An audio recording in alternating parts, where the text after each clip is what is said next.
กตัญญูทูไนท์สวัสดีครับคุณผู้ชมครับคือนอกจากจะเป็นทอล์กโชว์แบบว่าพูดคุยกับผู้คนแล้วฮะอีกงานหนึ่งเนี่ยที่หลายๆคนอาจจะรู้อยู่แล้วหรือว่าบางคนอาจจะยังไม่รู้จักครับก็คือการทำ stand up comedy ฮะปีนี้เนี่ยนับเป็นปีที่ 9 แล้วที่ผมทำมาอย่างต่อเนื่องนะฮะก็อยากจะฝากไปลองดูผลงานครับกับโชว์ล่าสุดครับที่ชื่อว่า Baby Driver ครับ stand up comedy ของกตัญญูสว่างศรีครับ25 ธันวาคมนี้ครับมอบเป็นของขวัญคริสต์มาสเลยแล้วกันครับ1 ทุ่มตรงเจอกันที่กตัญญูทูไนท์กับ stand up comedy ตอนใหม่ของผมนะครับฝากด้วยครับสวัสดีครับทุกคนครับต้อนรับสู่กตัญญูทูไนท์ครับผม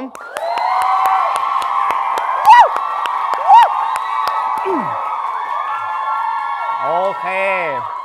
เอาล่ะช่วงแรกครับก็อยากจะบอกทุกคนว่า Merry Christmas ครับนี่ผมเป็นคนแบบว่าเบียวเนาะบรรยากาศนี่ตึกดูดิมีหิมะด้วยอุ้ยเสียงเฉยๆเนาะ มีต้นคริสต์มาสด้วยต้องบอกว่าอยู่ในบรรยากาศแบบเย็นสบายแบบนี้แล้วก็อยู่ในสถานที่ที่เรียกว่าทำให้ผมสดชื่นมากๆเราต้องขอบคุณก่อนเลยครับ AS สยามครับพื้นที่ของคนชอบเล่นจนได้เป็นตัวจริงครับจุดรวมพลังของคนรุ่นใหม่สเปซของ Gen Z ที่เชื่อมต่อทุกแรงบันดาลใจไว้ด้วยกันแบบไร้ขีดจำกัดขอบคุณ AS สยามครับผมโอเคขอบคุณ DEFG ครับจอ LED ครับนึกถึงจอ LED นึกถึง DEFG ครบจบที่เดียวที่นี่เลยครับผม DEFG ครับขอบคุณ heygoody.com ครับโบรกเกอร์ประกันออนไลน์อันดับ 1ดูแลตลอด24 ชั่วโมงเคลมได้คุ้มครองจริงผ่อนสูงสุด10 เดือนครับเอาละขอต้อนรับครับ2 คนนี้ฮะผมบอกเลยว่ารายการวันนี้เนี่ยถูกซื้อโดยเขาไปแล้วฮะปรบมือได้ครับป้อนภูวินครับผมสวัสดีครับดาวิด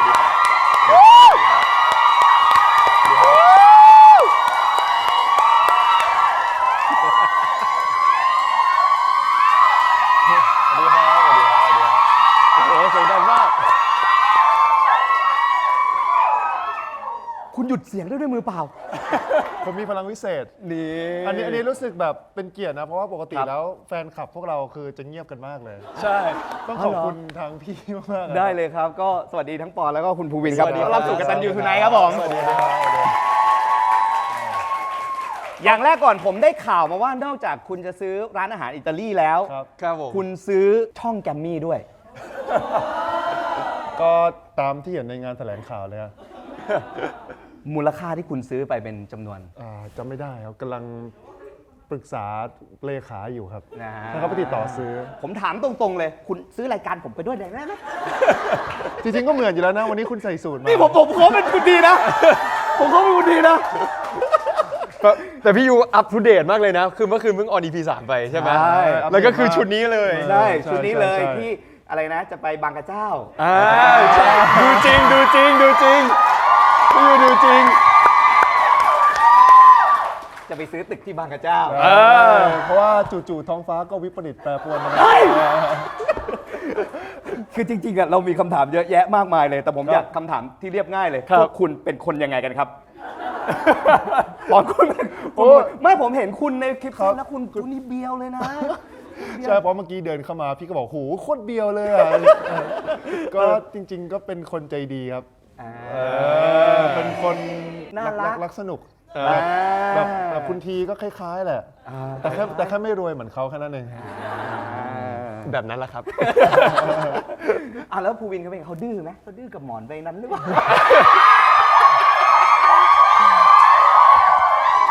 ที่เดิมฝันย้ำหนุน ดื้อกับหมอน โดนจับ คนเราต้องดื้อยังไง ใช่ไหมพี่ ไม่คุณเข้าฉากนั้นแล้วคุณไม่หลุดขำได้ไงวะ ก็เกือบหลุดอยู่ อ๋อเหรอ เกือบหลุดอยู่ตอนจังหวะที่แบบผมมองตาค้างแล้วปิดกระจกขึ้นอ่ะ ใช่ อันนั้นมีความเห็นอยู่หน้าแบบเหมือนจะอมยิ้มออกมาแล้วแต่ว่าอั้นไว้ได้ มันยากมากเลยนะพี่ในการเล่นเรื่องเนี้ย คุณเล่าให้ คือแบบ ฟังหน่อย คือเรื่องเนี้ยมันมีความหลายๆช็อตที่มันจะมีความแบบตลกธรรมชาติอ่ะมันอธิบายไม่ถูกแล้วมันเป็นมวลที่ผมบอกเลยว่ามันสนุกมากๆหน้ากอง แล้วก็กั้นขำกันสุดๆไปเลยแบบหลายๆฉากมันก็ทำให้เราแบบเปิดต้องรีเทคกันหลายๆรอบหน่อยเพราะว่ากว่ามันจะได้เนี่ยมันแบบมันจะกระตุกแบบปากมันจะกระตุกนิดนึง คนที่กระตุกคือคนพูดหรือคนฟัง มันมีซีนใน EP หนึ่งไอเนี่ยเดี๋ยวรอพีชยรัตน์อันเนี้ยหลุดระอาใจเจ้าหน้าที่ ใช่ใช่แล้วก็มันก็จะมีหลายๆซีนที่คนพูดเขาพูดเองแล้วเขาขำเองคือประเด็นคือคนรอบตัวยังไม่ขำด้วย แต่ว่ามันเสียงในหัว ใช่ เสียงในหัวมันเล่าเรื่องไปแล้ว คือผมต้องเป็นคนพูดไงอย่างอะไรดูดพิษงูด้วยปากมีแต่ในละครน้ำเน่าอย่างเงี้ย ไม่คุณต้องพูดให้มันเหมือนในฉากนั้นหน่อยได้ไหมมันเป็นฟิลยังไง พูดว่าดูดพิษงูด้วยปาก มันก็มีแต่ในละครน้ำเน่าเท่านั้นแหละ พูดอะไรออกมาแต่ละคำประหลาดเนี่ย เนี่ยแหละเขาพูดไปเขาจะเริ่มขำ คือเวลา เขาพูดไปแล้วเขาเริ่มขำ คือเวลาพูดอ่ะพี่เอ็กซ์จะชอบบอกว่าผู้กำกับจะชอบบอกว่าให้ต้องจริงจัง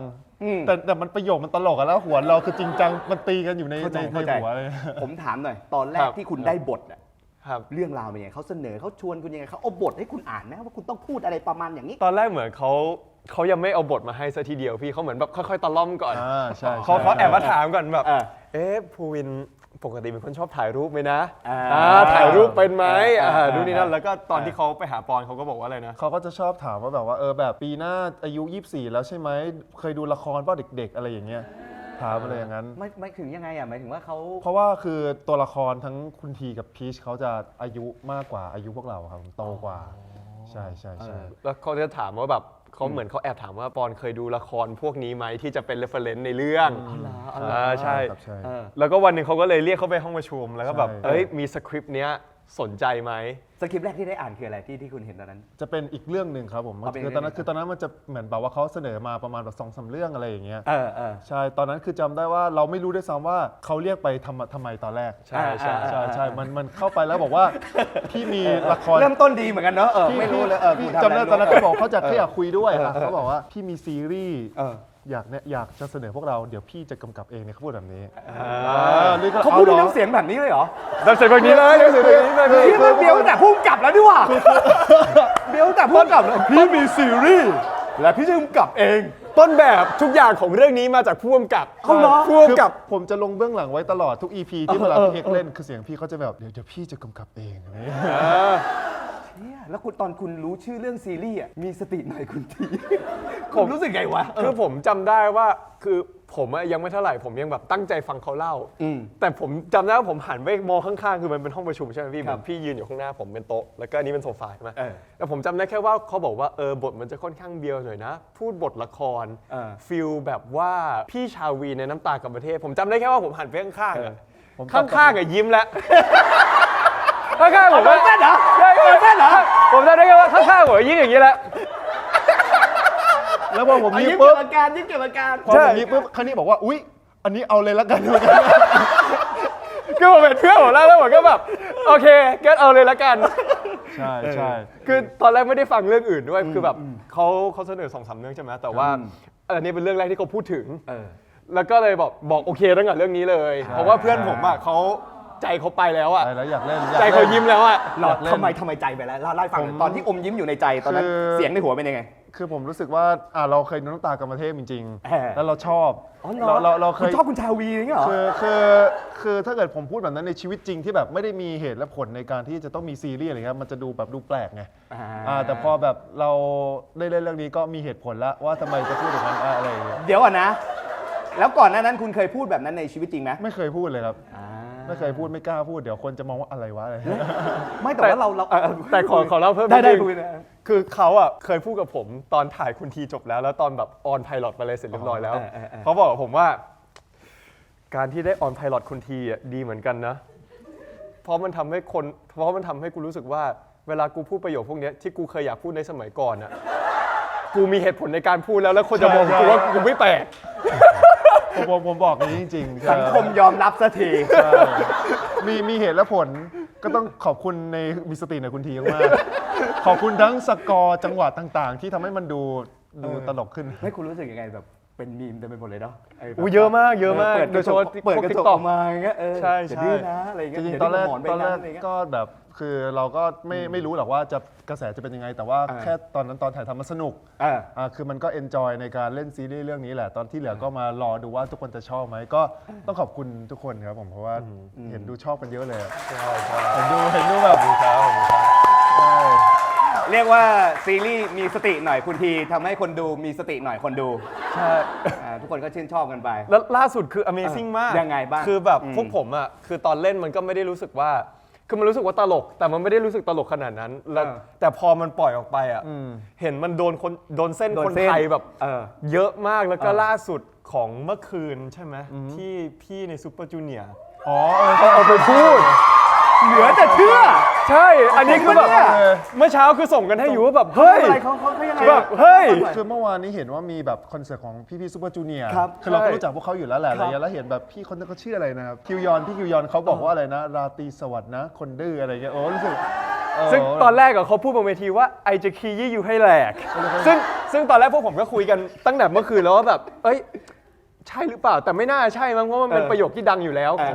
ใช่ คนไทย มันเคยได้ยินอยู่แล้ว สักพักเมื่อเช้า อ่า เปิดมาอย่าดื้อกับหมอนใบนั้นนะ โอเครู้แล้ว มาจากเรื่องผมเนี่ยแหละ ใช่ ก็แบบ โอ้โห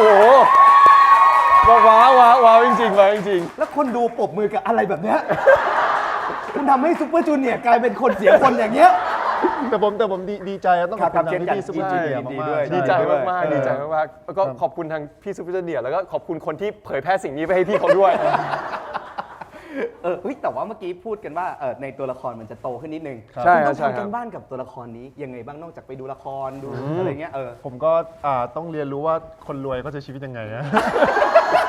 เฮ้ยน่าสนุกคุณทำยังไงคุณเรียนรู้ยังไง เพราะภาพจำของผมอะคือเราก็เคยรับบทเป็นคนรวยแหละ แต่คนจะจำว่าเราเป็นคนจนซะส่วนใหญ่ แต่อันนี้มันดูรวยจัดเลยอะ ดูรวยจัดเลย ก็จะซื้อนู่นซื้อนี่คนบ้าอะไรอยู่ๆจะให้เงินคนทั่วไปเป็นล้านๆนึกออกใช่ไหมพี่ คุณทำไงคุณทำยังไงคุณไป ก็ เรียนรู้ จ ยังไง ริงๆแล้วพี่เอกเขาจะให้เวิร์กช็อปเรื่องความแบบขี้อวดและการเป็นมาเฟียซะส่วนใหญ่แหละเพราะว่าส่วนตัวผมไม่ใช่คนขี้อวดไง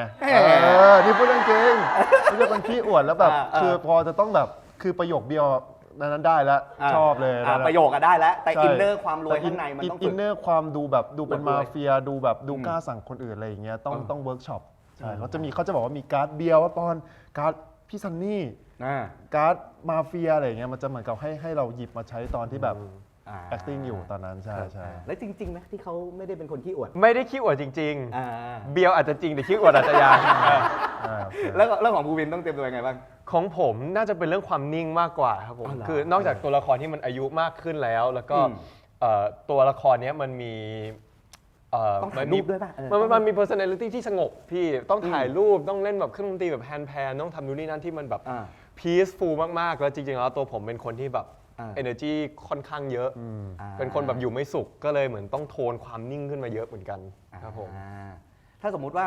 อย่างนี้เข้าบทคุณเบียวอยู่แล้ว คุณก็พูดได้อยู่แล้ว แล้วคุณถ่ายรูปจริงได้ปะ ถ่ายรูปจริงได้ครับผมแต่สวยไม่สวยไม่รู้นะ ลองได้ไหม ลองได้เหรอลองได้ เา ลองได้ มาให้ภูวินถ่าย จริงป่ะฮะผมจะพยายามถ่ายพี่ยูให้หล่อที่สุดเท่าที่ผมทำได้ มาคุณทีคุณมานั่งอยู่ตรงนี้ ผมสัมภาษณ์มาเฟีย ตรงไหนครับตรงไหนตรงนี้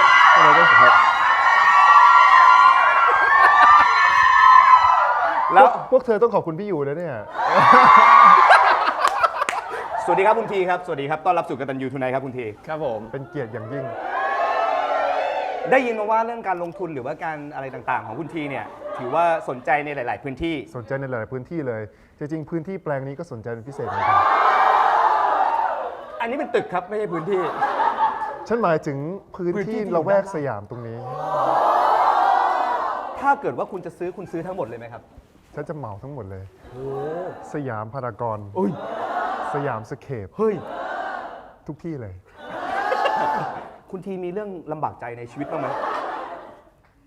ไม่ คุณ มี ที นะ หันไปมองกล้องหน่อยได้ไหมครับ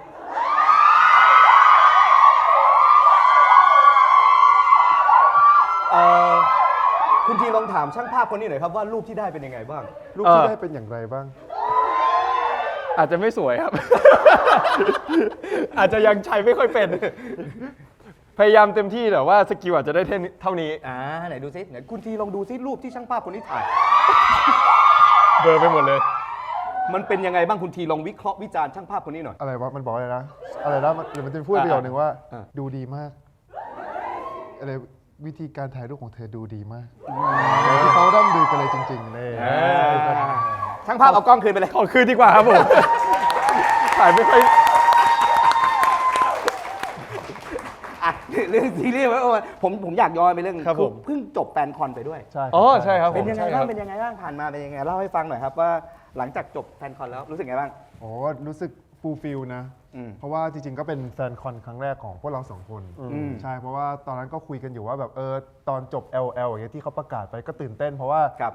ผมรู้สึกว่าเวลามันผ่านไปไวมากๆเลยจากวันที่เขาประกาศอะไรอย่างเงี้ยแต่ก็รู้สึกฟูลฟิลเพราะว่า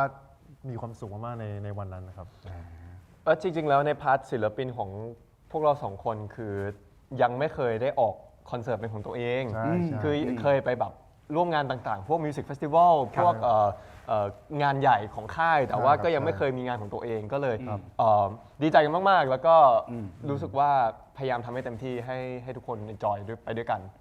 โมเมนต์ที่แบบว่าคุณใส่ชุดฮ่องเต้ ไลฟ์ซ้ายใช่ไหม อันเนี้ยคือแบบเหมือนทามมิ่งมันดีมากเลยนะพี่ มันเหมือนเป็นการปูว่าให้คนได้เริ่มรู้จักคุณทีก่อนที่จะไปสู่อันจริง เพราะว่าผมเห็นคนเยอะมากว่าแบบพอเห็นคุณทีปุ๊บคนบอกว่า อ๋อ คนนี้เหรอที่เป็นฮ่องเต้อ่า ทำไมตอนนั้นมันถึงเป็นชุดฮ่องเต้ จริงๆผมเลือกเพลงนี้ผมไม่ได้คิดว่าเกี่ยวกับคุณทีอะไรนะผมก็ชอบเฉย อ่า ๆผมคุยกับพี่โคโลกราฟพี่โคโลกราฟเขาก็ชอบเหมือนกันอะไรอย่างเงี้ย อืม เขาก็เลยอยากทำอะไรให้มันดูแบบดูแปลกๆที่มันแบบไม่แบบอย่างนั้นนะครับ อ่า ใช่ อะไรแบบนี้อยู่ในสายเลือดเนี่ย ใช่ ให้มัน ใสาย แหวกๆหน่อยให้มันดูซ่านๆ แหวกๆหน่อย ไม่ ใช่ครับใช่ โอเค ก็เลยออกมาเป็นฮ่องเต้นั่นเองนะ เอาช่วงนี้ดีกว่าช่วงชีวิตทั่วไปเลย คุณทำอะไรกันอยู่บ้าง อัปเดตชีวิตหน่อย ช่วงนี้ซะส่วนใหญ่เราสองคนก็น่าจะวนอยู่กับคุณทีเนี่ยแหละครับผม ใช่ครับแล้วก็ทำงานกันค่อนข้างหนักเรื่อย ใช่เพราะว่าจริง ๆ แล้ว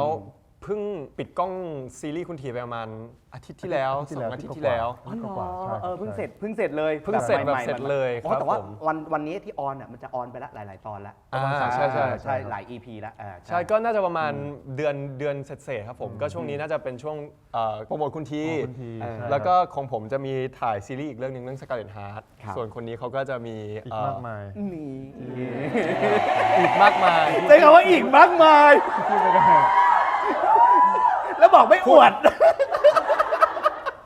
นิดหน่อย ด้วยเทปอะพูดได้ แต่ไม่มั่นใจว่าคนในสตูจะไม่เอาไปพูดต่อหรือเปล่า อันนี้มีกฎอันนี้มีกฎว่าห้ามถ่ายโทรศัพท์เหรอ ไม่มีการถ่าย แต่ห้ามเอาไปแชร์ลง X อุ๊ย ห้าม ไม่ พู ก ด ล้าพูดเลยเอาดี อุบไว้ก่อน อุบไว้ก่อน อ่า แต่เดี๋ยวมีหลายโปรเจกต์ ไม่กี่วันก็ ของคุณปอน นั่นแหละนั่นแหละ อดทนไว้หน่อยอดทนไว้หน่อยแล้วกัน อ่า อดทนไว้หน่อยแล้วกันงั้นพูดให้ผมฟังคนเดียวก็ได้ อ่ะ เล่าให้ฟังหน่อยได้ไหมตอนพวกคุณเจอกันครั้งแรก โอ้ ชอบเราครับ คุณเจอกันมันเป็นยังไงความรู้สึกมันเป็นแบบไหนมันแบบยังไงครั้งแรกที่ไหนยังไงบ้าง เราเจอกันครั้งแรกที่ห้องประชุมครับ ห้องประชุม ถามอะไรเยอะเขินเลยทีนี้ ห้องประชุมครับคุณเล่าดิรังไงต่อ ภูวินเล่าให้ฟังหน่อย เหตุการณ์วันนั้นมันเป็นยังไงมันกี่โมงมันช่วงกี่โมง แล้วคนหลังกล้องจะเขินทำไม ผมชอบมากเลยคือ คุณทำเหมือนคุณไม่เคยได้ยินเรื่องนี้มาก่อน อ๋อเขาเคยได้ยินกันอ เขา ยู่แล้ว เคยได้ยินกันด้วย เขาเคยได้ยินกันอยู่แล้วแต่ว่าพอมันพูดต่อหน้าคนเยอะๆไง ปกติเราจะพูดแบบในสัมภาษณ์ที่แบบอาจจะมี ใช่ เก้าอี้ ใช่ ใช่ แต่อันนี้มันต่อห แต่ น้าคนเยอะ แต่มันเป็นเรื่องตลกเหมือนกันการเจอกันครั้งแรกเพราะว่า เออ มันจะเป็นตัวแบบอธิบายด้วยสำหรับแบบใครที่เพิ่งมารู้จักพวกเราว่าทำไม ใช่ ไดนามิกพวกเราเป็นอย่างนี้คืออเราเจอกันในห้องประชุมของ The Grammy ครับผม ครับ ซึ่งวันนั้นเนี่ยเป็นการประชุมของซีรีส์เรื่องแรกที่เราเล่นด้วยกัน ใช่ครับ คือเรื่องปลาบนฟ้า ครับ ใช่ ซึ่งตอนแรกเนี่ยพวกเราสองคนก็ยังไม่ได้มีวางไว้เล่นคาแรคเตอร์อะไรหรือยังไง แค่ถูกนักแสดงหลายๆคน อ่า ที่ไม่ได้เล่นในโปรเจกต์นั้นด้วยตอนไฟนอลครับผม ครับ ก็ถูกย้ายไปในห้องประชุมนั้น แล้วก็ ครับ เหมือนพูดคุยเรื่องซีรีส์เรื่องนี้กัน อ่า ซึ่งตอนนั้นเราสองคนก็ไม่ได้คุยกันไม่ได้ทักทายกันอะไรขนาดนั้นด้วยแค่อยู่ในห้องประชุมเดียวกัน ทักเผิน เผินๆผิวเผิน ใช่ผิวเผิน ผิวเผิน แบบเคยตอนนั้น The Gifted On ไงก็จะแบบมันเห็นที่เล่น เคย เล่ เห็ น นเคยเห็นกัน ครับใช่ แต่รู้สึกยังไงกันแบบ มาถึงตอนนั้น ตอนนั้นแบบ ไม่รู้ว่าอายุเท่าไหร่ใช่ อืม ตอนนั้นไม่รู้ว่าอายุเท่าไหร่แต่ว่าจำได้ว่าใส่ชุดนักศึกษามาใช่แล้วรู้สึกว่าอุ้ยทำไมดูโตจังเลยวะเป็นพี่กูปะเนี่ยอะไรอย่างเงี้ยในใจคิดใช่ แล้วพอถามอายุรู้ว่าอายุน้อยกว่าคิดโอ้โหเด็กคนนี้โคตรฉลาดแน่นอนเลยเพราะว่าสอบเขาเรียกว่าอะไรอ่ะข้ามขั้นมาแล้วเรียนวิศวะจุฬาอะไรเงี้ยผมก็รู้สึกว่าโอ้โหยากเนี่ยมันยาก ซึ่งตอนนั้นที่รู้จักกันตอนแรกคือก็ไม่ได้ถามอายุกันด้วย ไม่ถามอายุ คือทั้งสองคนน่ะไม่ได้ถามอายุกันด้วยก็เลยแบบก็ตอนนั้นก็เข้าใจกันไปช่วงแรกว่าอายุเท่ากัน ใช่ครับใช่ จนเพิ่งมารู้กันแบบผ่านไปแบบเดือน 2 เดือน สอ มั้ ง ง เดือนแล้ว ใช่ว่าแบบอ๋อไม่จริง ๆ แล้วคนนี้เป็นพี่ผมเป็นน้องา ใช่ใช่ แล้วเวลาแบบว่าอย่างเงี้ยเราไม่รู้อายุอ่ะเราเรียกกันว่าไงอะนายคุณ ก็เรียก หรือว่าเรียกแบบ อย่างผมก็เรียกบัดดีจานเนี่ย ไม่รู้ คือผมเรียกกูมึงกันนะครับจริงๆแล้ว ใช่แต่คือ ใช่ มันเฮ้ยมึงมานี่เด็กเงี้ย แล้วตอนนั้นผมเคยมีปัญหาเรื่องนี้มากเลยพี่เรื่องสรรพนาม ผมน่าสนใจอยากรู้ ว่าแบบคือความภาษาไทยอ่ะ เออ มันจะมีสรรพนามแบบหลายชั้นมากแล้วผมอ่ะเคยมีปัญหาเรื่องนี้มากว่า ผมไม่รู้ว่าผมควรจะเรียกคนที่ตัวเองยังไม่สนิทสรรพนามว่าอะไรที่ไม่ใช่แบบที่อายุเท่ากันนึกออกใช่ไหมพี่คือแบบเพื่อนบางคนอย่างเงี้ยเราจะแบบถ้าเรียกนายมันก็จะดูแบบสุภาพไปไหมนะแต่ถ้าเรียกกูมึงบางคนก็อาจจะคิดมากแล้วแบบมันอาจจะข้ามไปใช่ก็เลยแบบตอนนั้นก็เหมือนแบบเปลี่ยนสรรพนามไปเรื่อยๆเลย แล้วคุณเรียกคุณกรณ์ว่าไงตอนนั้นคุณกูวิน ตอนแรกๆเรียกกูมึงครับผม อ๋อเหรอ ใช่ตั้งแต่ตอนแรกคือเรียกกูมึงเลย แล้วก็มีช่วงหนึ่งก็แบบเหมือนไม่รู้ว่าจะเรียกอะไรกัน ก็เลยเรียกชื่อ อ๋อเหรออยู่ดีๆ ใช่ ก็ จริงๆพี่ เดี๋ยวก่อนนะสมมติว่าเมื่อวานเฮ้ยมึงเดี๋ยวเจอกันพรุ่งนี้แล้ว ใช่ มาวันนี้เฮ้ยปอน ใช่จริงๆจริงๆอันนี้คือเรื่องจริง ช่วงหนึ่ง ช่วงหนึ่งก็แบบ ช่วงหนึ่ง แบบเหมือนมานั่งคิดกับตัวเองว่าต้องเรียก ไม่ อะไรดีวะ ปอนคุณไม่งงเหรอแบบเชื่อเมื่อวานมึงยังเรียก ไม่ กูมึงอยู่เลย คือ วันนี้ทำไมกูเป็นปอนแล้วล่ะอะไรเงี้ย ไม่คือแต่ว่าพอมันถึงจุดหนึ่งผมแค่รู้สึกว่าถ้าเกิดแบบจะสนิทกันอ่ะมันคือต้องแบบไม่มีสรรพนามคำว่าพี่น้องหรืออะไรพวกนี้เลยอะไรเงี้ยผมก็เลยบอกว่าแบบไม่ต้องสนใจเรื่องอายุอะไรเงี้ยก็แบบเรียกกูมึงไปเลยเลยมากว่า ปัจจุบันนี้คุณเรียกกันว่าไง เรียกกูมึง เรียกกูมึง ถ้างี้ผมอยากสนิทกับพวกคุณด้วยก็ เมื่อข้างบนพี่บอกผมว่าเรียกว่าอายุได้เลยข้างบน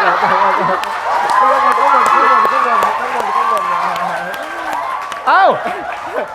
วันนี้มึงวันนี้มึงเฮียคิดถึงพวกมึงว่ะเฮียโอ้คิดถึงมาก ถือว่าเราสนิทกันนะครับไม่ได้อยากใครใจแต่มันจริงหรือไม่ที่ตอนเริ่มต้นจริงแล้วพวกคุณเข้ากันไม่ได้เลย จริงนะ ใช่ จริง ใช่ มันคืออะไรที่พวกคุณรู้สึกว่ามัน คือมันเหมือนเป็นว่าด้วยความที่ตอนนั้นน่ะเราสองคนถูกจับมาในคำว่าการทำงานเลย ใช่ มันเหมือนการที่แบบเราไม่เคยได้ออกไปใช้ชีวิตอย่างอื่นด้วยกัน อ่า คือมันเข้ามาปุ๊บ เจอกันที่ห้องประชุม เจอห้องประชุม เจอที่ ปุ๊บ ทำงานเลย แล้วก็ไปแคสปุ๊บ แล้วก็เล่นเลย มันเหมือนไม่เคยผ่านการแบบละลายพฤติกรรมอะไรมาก่อนเลยอะไรอย่างเงี้ย แล้วคุณไป รับใช่ ละลายกันตอนไหนละลายกัน คือหนักกว่านั้นของช่วงนั้นคือโควิดครับ มันคือช่วงโควิดพอดีดังนั้น นอกเหนือจากการทำงาน ก็มีสเปซด้วย มันจะไม่มีการเจอกันเลย เพราะมันเจอกันไม่ได้ ดังนั้น ใช่ มันไม่ได้มีเวลาที่จะมา1ทำความรู้จักกัน ครับ 2ถ้าโดยเฉพาะแบบคนเพิ่งเริ่มทำงานด้วยกันอ่ะหรือเรามีแบบเพื่อนร่วมงานบางคนที่เราอาจจะไม่ได้รู้จักแล้วเราก็รู้สึกว่าแบบเราแค่ทำงานด้วยกันเฉยๆอะถ้ามีปัญหาอะไรในการทำงานอ่ะมันจะไม่ได้เคลียร์เพราะมันคือทำงานแล้วกลับบ้าน ดังนั้นมันก็เลยเหมือน ไม่ได้สื่อสารกันไม่ได้คุยกัน ไม่ได้สื่อสารกันไม่ได้คุยกันแล้วก็ไม่ได้อะไรเลยนอกจากการทำงาน ดังนั้น ใช่ มันเลยเหมือนช่วงแรกมันยังมีแบบรอยต่อที่มันยังไม่สมานกันเท่าไหร่ ครับใช่ เพราะว่าตอนแรกๆอย่างปลาบนฟ้าที่ก่อนจะออนแอร์เนี่ยมันคือเหมือนกับช่วงโควิดรอบ2 ครับ ที่พอแบบมันถ่ายจบปุ๊บแล้วมาเลยแล้วทีนี้มันทำให้เกิดล็อกดาวน์อีกรอบหนึ่ง ล็อกดาวน์ ใช่ พอมาทำงานก็คือเข้าตึกแกรมมี่ลำบากนู่นนี่นั่นอะไรอย่างเงี้ยพอเสร็จแล้วก็ต้องกลับเลยไม่สามารถไปร้านอาหารได้ เพราะว่าเขาเหมือนเขาปิดหมดเลยในช่วงนั้นใช่ คือความโชคร้ายตอนนั้นคือตอนช่วงถ่ายคือล็อกดาวน์รอบหนึ่ง ครับ พอปิดกล้องปุ๊บ ล็อกดาวน์ ทุกอย่างเริ่มคลาย อ่า ตอนนั้นถ้าจำได้ทุกอย่างเริ่มคลายเริ่มออกไปนู่นมานี่ได้ พอจะต้องกลับมาทำงานด้วยกันตอนซีรีส์กำลังจะออนล็อกดาวน์รับสอง ใช่ครับใช่ ก็ต้องห่างกัน ก็ต้องห่างกันอีก แล้วมันมีคิดถึงกันบ้างไหม อันนี้ ในฐานะเพื่อนร่วมงานเดี๋ยววะ พวกคุณจ่ายเงินพี่ยูไว้เท่าไหร่ เฮ้ยมึงกูคิดถึงว่ะอะไรเงี้ยไม่มีเลยเหรอ เอางี้ผมเล่าให้ฟังว่าคือเรารู้แหละว่าตอนนั้นเราเหมือนแบบมันเหมือนเป็นคนละ personality กันอะไรอย่างเงี้ย ใช่ ผมก็คิดเหมือนกันว่าแบบแต่อยากจะให้แบบมันเข้ากันได้จ มันจูนกั ริ น ง ได้ ๆอยากให้จูนกันได้จริงๆอยากให้แบบว่า แบบมันสนิทกันได้อะไรอย่างเงี้ย ครับ ก็เลยพอมันเริ่มคลายก็เริ่มจากการไปฟิตเนสก่อนตอนนั้น ใช่ แต่ว่า ใช่ ละลาย ใช่ พฤติกรรมอะไรอย่างเงี้ยใช่ให้ อุ๊ย มั อั น นนี้น่าสนุกเลยอันนี้น่าสนุกเลย ให้มันค่อยๆเป็นค่อยๆไปอะไรเงี้ยเพ คุณ ราะว่า ไปฟิตเนสด้วยกัน ครับผม ใช่ครับผม แล้วคุณเล่นกันอยู่แล้วฟิตเนสกันอยู่แล้ว ยังตอนนั้นยังไม่เคยด้วยครับผมคือเหมือนกับว่าเริ่มเรื่องมาจากว่ามันกำลังจะมีซีรีส์อีกเรื่องหนึ่งที่ต้องถ่าย ใช่ แล้วมันรีควายหุ่นก็เลย ใช่ครับ เริ่มเล่นฟิตเนสกันครับผมแล้วก็ตอนแรกก็ไม่ได้เล่นที่เดียวกันด้วย แล้วค่อยมาตัดสินใจว่ามาลองเล่นที่เดียวกันดูแล้ว ใช่ เพื่อจะได้แบบจะได้เจอกันมากขึ้น จะได้ทำความรู้จักกันมากขึ้น ใช่ แล้วในฟิตเนสตอนที่คุณยกกันอยู่เนี่ย คุณคุยอะไรกันวะหมายถึงว่าคุณเริ่มเคมีมันเข้า แต่อันนี้พูดตรงๆตอนแรกมันจะมีความรู้สึกแบบแปลกๆนิดนึงนะอันนี้ถูกมากถูกมาก ใช่ใช่ใช่ใช่ มันจะมีความออกเวิร์ดบางอย่าง ใช่ไหมมันออกเวิร์ดนะ ใช่ เพราะว่า ใช่ จริงๆฟิตเนสมันเงียบนะ ใช่ ใช่ แล้วมันเป็นอย่างนี้ แล้วเซว่าคนเนี้ยเขายกเวทอยู่ใช่ปะ เออ แล้วเซคุณยกเวทใช่ปะ เอาเวทอายกนี้ คือเราก็คิดในใจว่า กูจะ ช ต้อง วน ช่วยมึง จะชวนคุยมันก็ยกเวทอยู่ นึกออกว่า แล้วพอเขายกเวทเสร็จปุ๊บเราก็เล่นต่อ แล้วพอเราเล่นต่อปุ๊บ ก็ไม่ได้ ไอเราจะช คุย วนคุยกูก็หนักอยู่ เหมันกับว่า นึกออกไหมพี่มันแบบอ๋อใช่มึงใช่เออ กันเรียกว่าพวกคุณสองคนใช้เวลาฝังร่างกายซึ่งกันและกัน ใช่ ได้เห็นมัดกล้ามซึ่งกันและกัน ใช่ ตอนนั้นมันก็งงๆ ก็ยังไม่ได้ถือว่าละลายพฤติกรรมกันถ้าพูดตรงๆ ใช่ แล้วจุดไหนล่ะ ถ้างั้นจุดไหนล่ะที่รู้สึกเฮ้ยเบลนอินด้วยกันได้ละเริ่มรู้จักกันมากขึ้น ครั้งแรกเลยคือเราไปถ่าย Little Big World ด้วยกันหมายถึงเป็นรายการคู่ ครับ ใช่ครับผมที่ต่างจังหวัดอะไรอย่าง ครั เงี้ บ ยเล่าต่อเลย แล้วเฮ้ยยกให้เฉยเลย แบ่งกันเปิดให้แล้ว เคมีรับส่งเหมือนวิ่งอะรับต่อไป ได้คุณวินเล่าต่อครับไปไม้สอง มันเป็นรายการที่จะพาคนไปท่องเที่ยวกัน ครับ ใช่ครับ แล้วทีนี้เนี่ยพอมันไปเป็นรายการท่องเที่ยว แล้วก็มีการ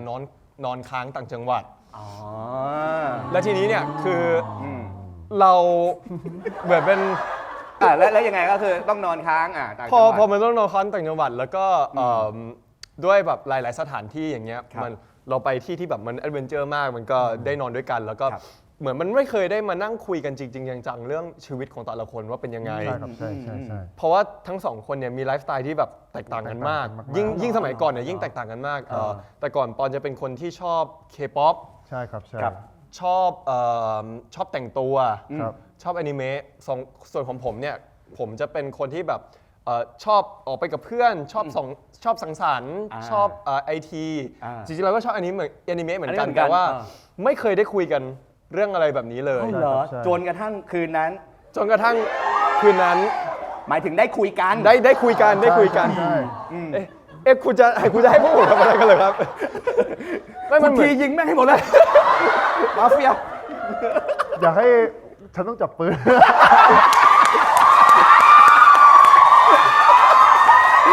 เดี๋ยวผมขอต่อเฮ้ยคุณถือกล้องไม่มีปืนแล้วคุยเรื่องอนิเมะกันเหรอหรือว่าไงครับ คือเหมือนแบบคืนแรกที่ได้ไปถ่ายรายการคือตั้งแต่ EP แรกเลยความโชคดี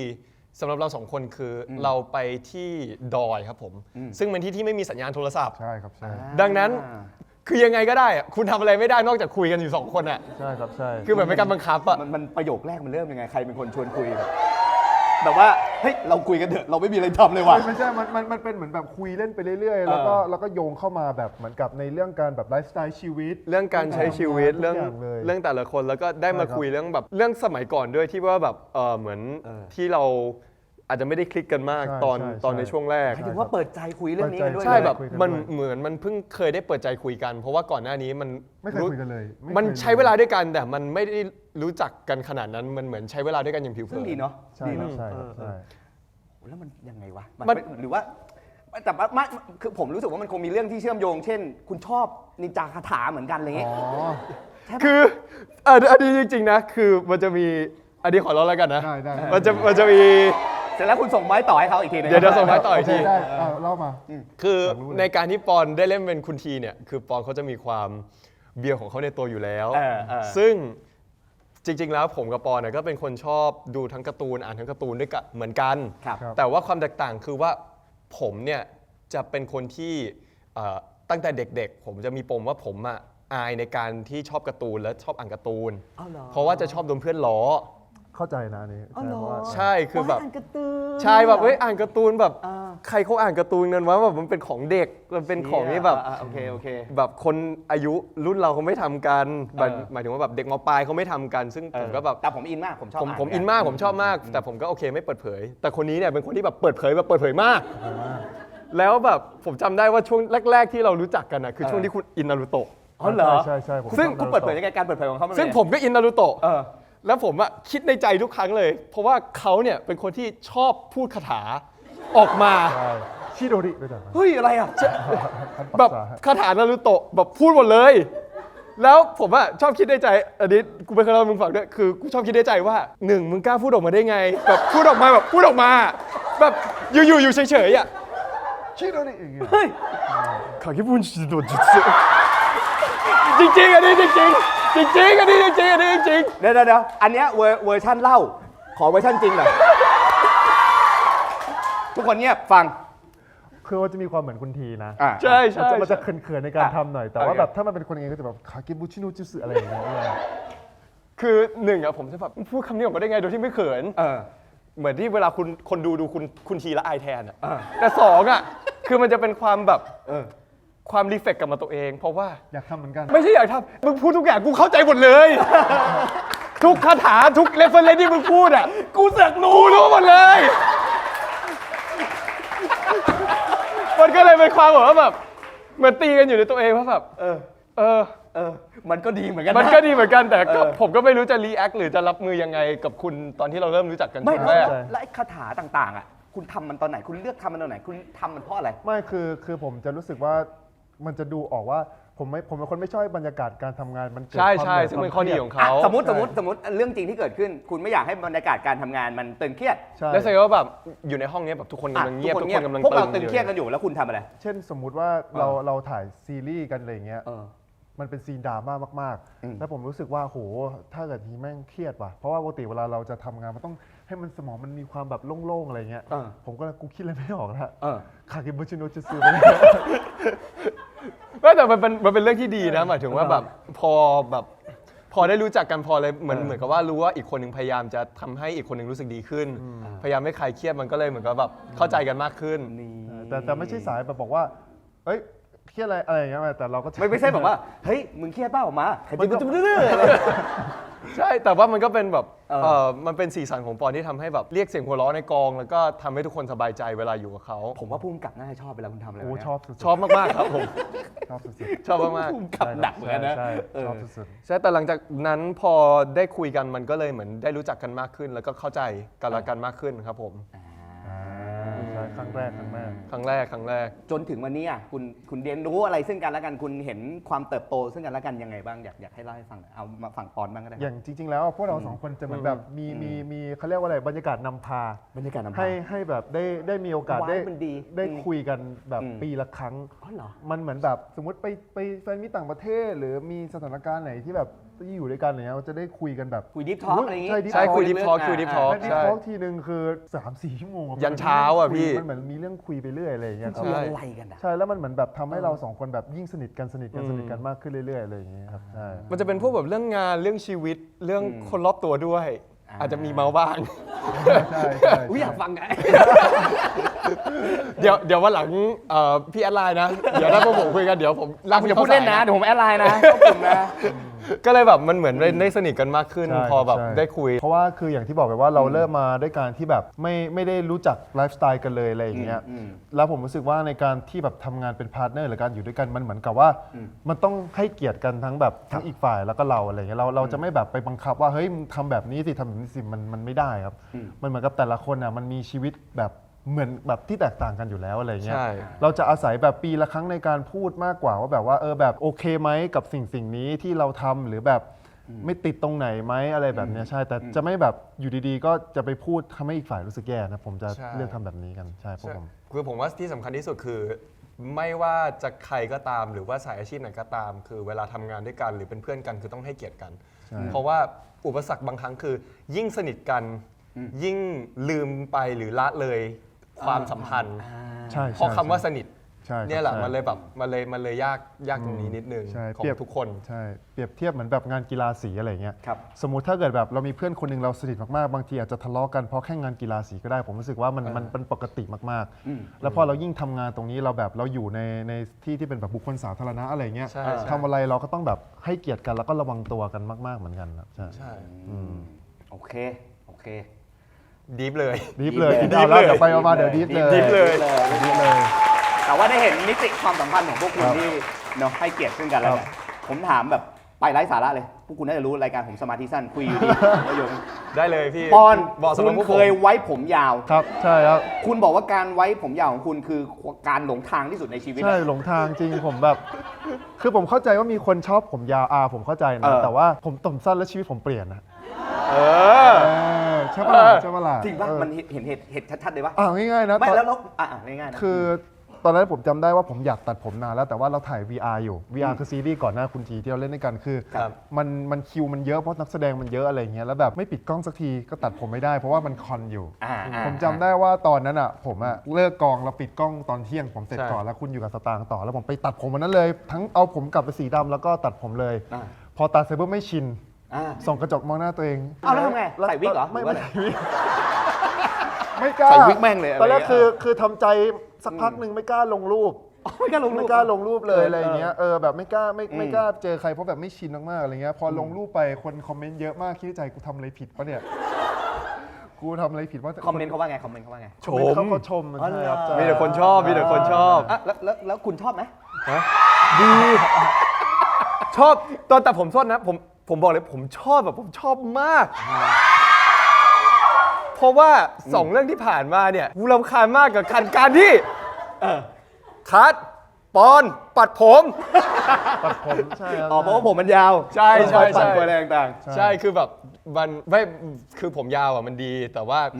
คือแค่ตอนทำงานเฉยๆที่ว่า ๆ มันจะชอบ มีจังหวะต้อง บังตา ต้องปัดต้องอะไรต้อง ใช่ ซึ่งตอนนี้ผมเข้าใจแล้ว เพราะว่าเรื่องเนี้ยในคุณทีล่าสุดอย่างเงี้ยผมมันก็ผมยาว ผมเนี่ยแหละ สลับด้านกัน สลับด้านคัดผูวินปัดผม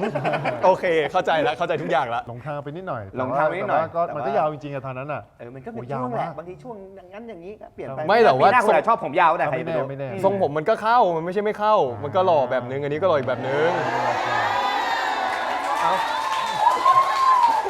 ครับ ยืดปิดปากกันอยู่ อะไรนะ ยืดปิดปากกันโอ้ตายแล้ว เฮ้ยแต่ว่านอกจากนารูโตะแล้วผมได้ยินว่าคุณชอบพวกมาสไรเดอร์อะไรอย่างงี้ด้ โอ้ วย ชอบมากอุลตร้าแมนเมื่อกี้เมื่อกี้ คุยเรื่อง บกว่า คือเรื่องความสนใจนี่ ใช่ คุณขอย้อนมาเรื่องนี้หน่อย คุณบอกว่าเด็กๆใช่ป่ะคุณแบบอ่านการ์ตูนโดนเพื่อนล้ออ ใช่ กว่าผมจะเลิกชอบอุลตร้าแมนอ่ะเกือบป .6 นะ รอ แต่ผมก็ไม่ค่อยกล้าแบบจะบอกใครเหมือนกัน คุณชอบอุลตร้าแมนตัวไหน มันมีหลายตัว พี่รู้จักหมดเลยปะล่ะ ผม ก็แบบ ก็ลองดูไม่ คอสมอส คอสมอสรู้จักคอสมอส ถ้าชอบที่สุด อ๋อเหรอ ใช่ ผมจะไปแบบรุ่นแรก แรกๆ รุ่นแบบอุลตร้าแมนธรรมดา อุลตร้าแมนพาวเวอร์ ใช่ คา เข้าใจ โร่ ได้ อะไรพวกเนี้ย เข้าใจได้ ผมชอบเซเว่นผมชอบเซเว่น เฮ้ยคุณชอบอุลตร้าแมนเซเว่นเหรอ ใช่ครับผม เฮ้ยทำไมอ่ะ ครับ คุณชอบ ไม่รู้ เซเว่นเหรอหรือว่า ชอบ ไม่เกี่ยวอืม ชอบดีไซน์มันชอบดีไซน์มันมาก ผม ๆ ไม่รู้ทำไมเหมือนกันแต่ชอบ ผมจะชอบทาโร่เพราะมันต่อเซเว่น ใช่ ใช่ มันจะต่อเซเว่นแล้วมันจะแบบว่า คล้ายๆกัน แบบช่วยกันอะไรอย่าง ค เงี้ รั ย บผมสำหรับใครที่ไม่เข้าใจนะครับ ผมขอโทษด้วยนะครับ ไปเสิร์ชดู ไปเซิร์ชดูนะครับ ไม่ทำไมคุณไปดูเก่าขนาดนั้นนะคุณดูย้อนกลับไปเหรอ ทัน ไม่รู้มันทันเนอะพี่มันเป็น ใช่ ช่วงผมเด็กๆพอดี ใช่ครับใช่ แล้วมาสไรเดอร์คุณชอบมาสไรเดอร์อะไร คาบุโตะ เชี่ยอันนี้ผมไม่ทันว่ะ ไม่ทันเหรอ คุณย่าเคยพูดเอาไว้อันนั้นฮะ เชี่ยมันใหม่ขนาดนั้นเลยเหรอเขาผมพวก ที่เป็นด้วง V1 V2 อ๋อเป็น เป็นด้วง ของผมมันสตองเกอร์มาสไรเดอร์สตองเกอร์ โอ้โหเก่ามาก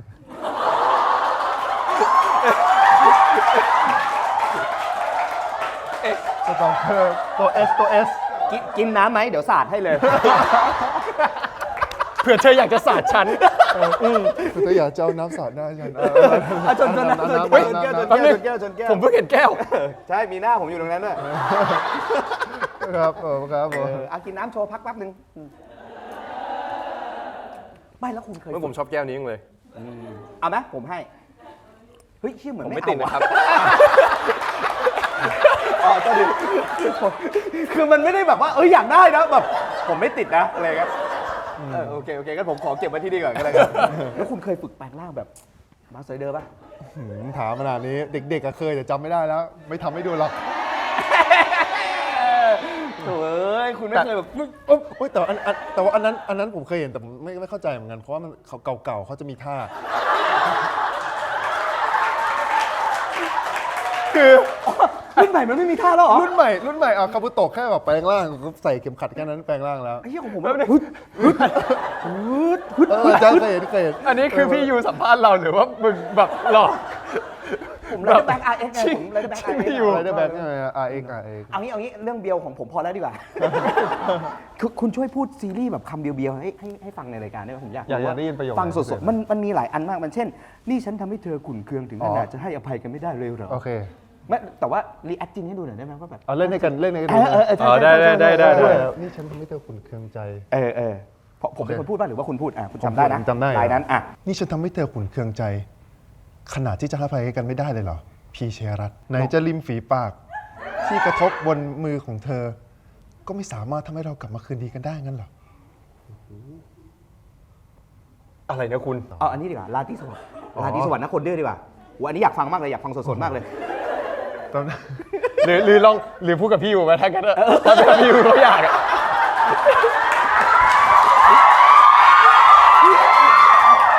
สมมติปึ๊บราตรีสวัสดิ์นะ คนดื้อรีบนอนซะนะ อย่าดื้อกับหมอนใบนั้น ที่เธอใช้นอนฝันยามหนุน เป็นเฮียอะไรวะเนี่ย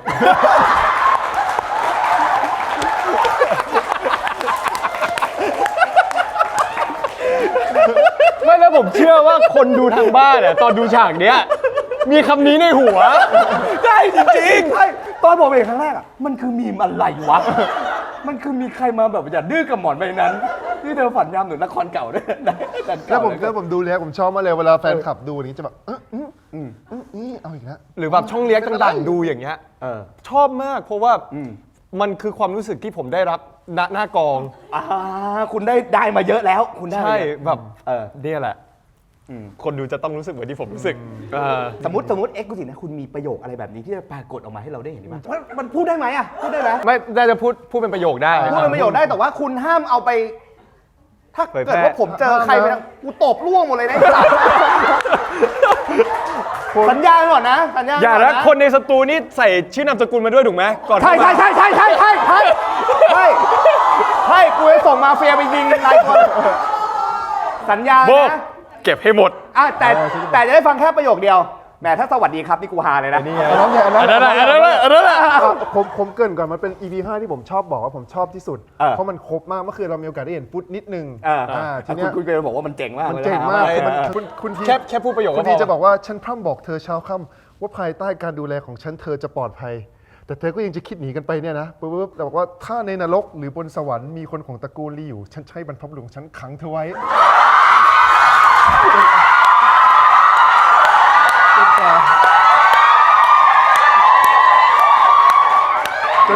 นี่เป็นแนวใช้บรรพบุรุษด้วย อันนี้อย่างนี้นะเดี๋ยวมีต่อกันนี้อีก มีต่อนี่ มีต่อนี่ รอติดตาม ประโยคต่อจะพีคกว่านี้ พีกกว่านี้พีกกว่านี้ โอ้อันนี้คือนรกสวรรค์พีกกว่านี้มึงไม่ไปนอกโลกนอกจักรวาลอะไรอย่างเงี้ยเหรอ ผมบอกว่าตอนผมถ่ายนะผมชอบสีนี้มากเราขำกันตลกจัดตอน ไม่ นั้น นะ อะแล้วล่วง คือผมไม่คิดว่าเขาจะเล่นไปเบอร์นั้นจริงๆ ใส่สุดเลย acting เขาเนี่ยนอกจากประโยคแล้วผมไม่คิดว่า acting เขาจะเล่นไปเบอร์นั้น ผมตั้งตัวไม่ทันจริง แล้วตอนนั้นคือปกติตอนนั้นพ่อคุณแวะมาด้วย แล้วปกติพ่อคุณจะแบบนิ่งๆหน่อยตอนนั้นพ่อคุณถึงขั้นแบบยิ้มออกมาแต่ตอนซ้อมเราแสดงว่าคิดในใจว่าอุ้ยทำสำเร็จว่ะ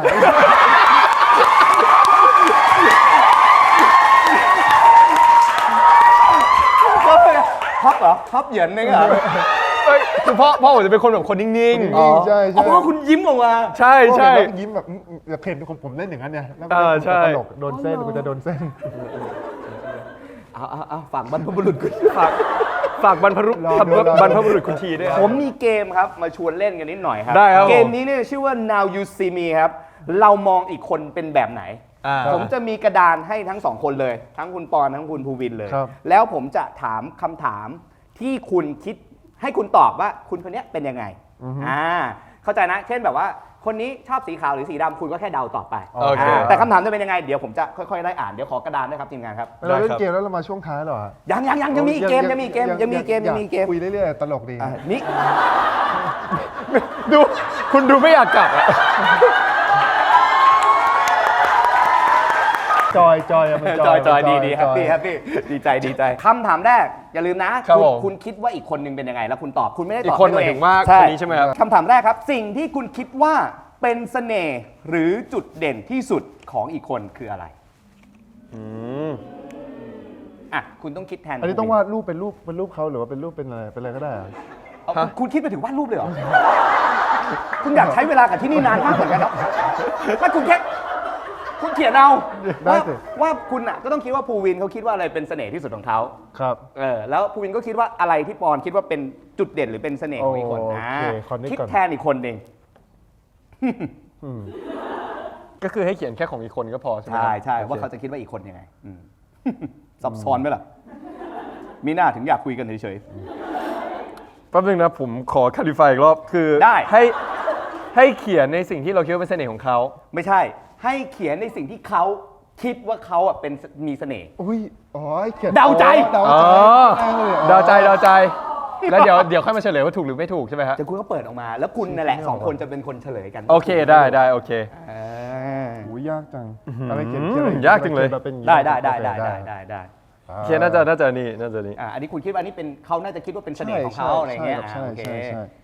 คุณภูวินได้คำตอบแล้วไหมครับ ได้ครับ งั้นหันให้คนดูหน่อยฮะ อันนี้เรามองกันได้เลยปะ มองกันได้เลยครับ มองกันได้เลยครับ โอ้ย อ่ะ ทำหน้าเจียนมากกูคิดผิดปะเนี่ย ใช่อ่ะลองอธิบายก่อนทำไมคุณถึงคิดว่า คุณภูวินจะคิดว่าการตัดสินใจก่อนทำอะไรเป็นเรื่องที่มีเสน่ห์ ผมแค่รู้สึกว่าพวกเราสองคนอ่ะเป็นคนที่ไม่ค่อยชอบแบบ คือเราสองคนเป็นคนถ่อมตัวอะไรแบบเนี้ยคือเราเป็นคนไม่ค่อยแบบมั่นใจอะไรมากขนาดนั้นนะคือเราแค่คิดว่าเราทำไม่ดีที่สุด แต่มันมีสิ่งหนึ่งเลยที่แบบที่ผมเลือกที่จะเวลาจะตัดสินใจทำอะไร ผมจะเลือกให้ภูวินเป็นคนตัดสินใจ เวลาในการทำงานในการเลือกเพลงอะไรอย่างเงี้ยผมก็เลยบอกรู้สึกว่าการตัดสินใจก่อนที่จะทำอะไรอ่ะมันน่าจะเป็นสิ่งที่แบบผมว่า เป็นเสน่ห์ของเขา ใช่ และเขาคิดว่าเป็นเสน่ห์ของเขาด้วย ไม่แน่ใจแต่ผมก็แค่รู้สึกว่า แต่ว่าสิ่งเนี้ยเป็นสิ่งหนึ่งเลยที่แบบที่ผมว่าเขาทำแล้วมันดีอะไรอย่างเงี้ย คุณภูวินครับ แล้วทำไมคุณถึงคิดว่าเป็นเขามองว่ารอยยิ้มเป็นเสน่ห์ของเขา เพราะว่าเขาเป็นคนที่มีรอยยิ้มที่ไม่เหมือนใคร อย่าง แต่ เช่น ยิ้มเขากับยิ้มผมมันต่างกันยังไง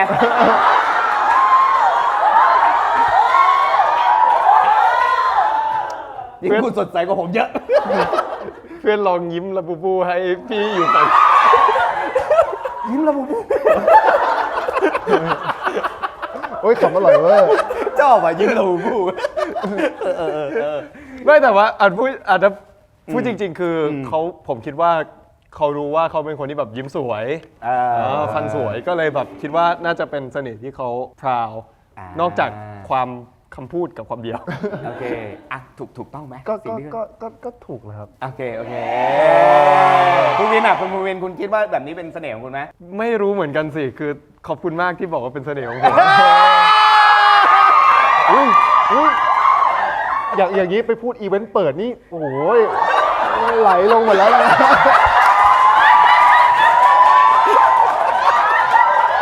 พวกคุณคือผู้โชคดีนะฮะ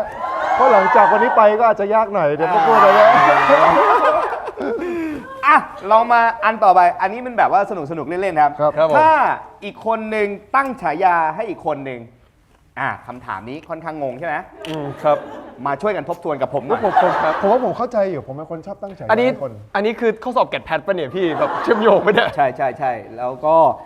จะตั้งฉายาว่าอะไร หมายถึงถ้าเกิดเป็นภูวินตั้งฉายาให้ผม ใช่ ภูวินจะตั้งว่าอะไรใช่ไหม ใช่ แล้วก็ โอ้ย น่ะ ถ้า ภูวินจะคิดว่าปอนตั้ ปอนจะตั้งฉายาให้ผม คุณว่าอะไรจริงๆผมเรียกไปเรื่อยประจำเวลาต้องลองดูเพราะว่า ลองดู จำได้ ลองดู หรื มัน เป มี ล่ หลายฉายาใช่ไหม คนแบบภูวินไม่ค่อยตั้งฉายาให้ใคร ใช่ผมไม่ค่อยตั้งฉายาให้ใคร แล้ววันนี้คุณลองตั้งดูแล้วกัน ผมไม่รู้ด้วยว่าปอนจะตั้งฉายาให้ผมว่าอะไรแป๊บนึงนะ นี่แต่ละเดาเอาเดาเอา โอเค รายการนี้ชอบ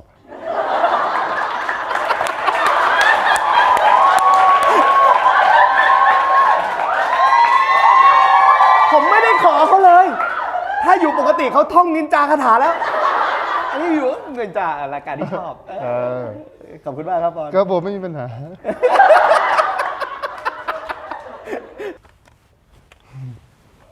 เดี๋ยวไ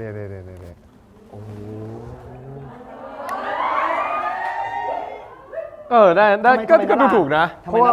คือโดยปกติแล้วภูวินจะเป็นคนไม่ค่อยตั้งฉายาให้ใคร ใช่ครับผม ใช่แต่ว่าเคยจะชอบเรียกนาดาเคยมีครั้งเรียกผมก็เลยรู้สึกว่าน่าจะเป็นอะไรแบบนั้นแหละ ใช่เพราะว่า มัน แบบ จะดูไม่เบียวเกินจะดูจริงจัง เพราะว่าบางครั้งแบบมันมีแบบปอนหลายคนอยู่ในห้องอ่ะก็เลยเรียกชื่อจริงไปเลยมันก็ง่ายดีครับผม ก็คือคุณจะตั้งฉายาให้เขาด้วยชื่อจริง ใช่แบบคุณนราวิทย์คุณนราวิทย์คุณนราคุณนรา นาดา ใช่ ย่อลงมาหน่อย ย่อลงมาหน่อย แสดงว่าคุณรู้ใจเขานี่หว่า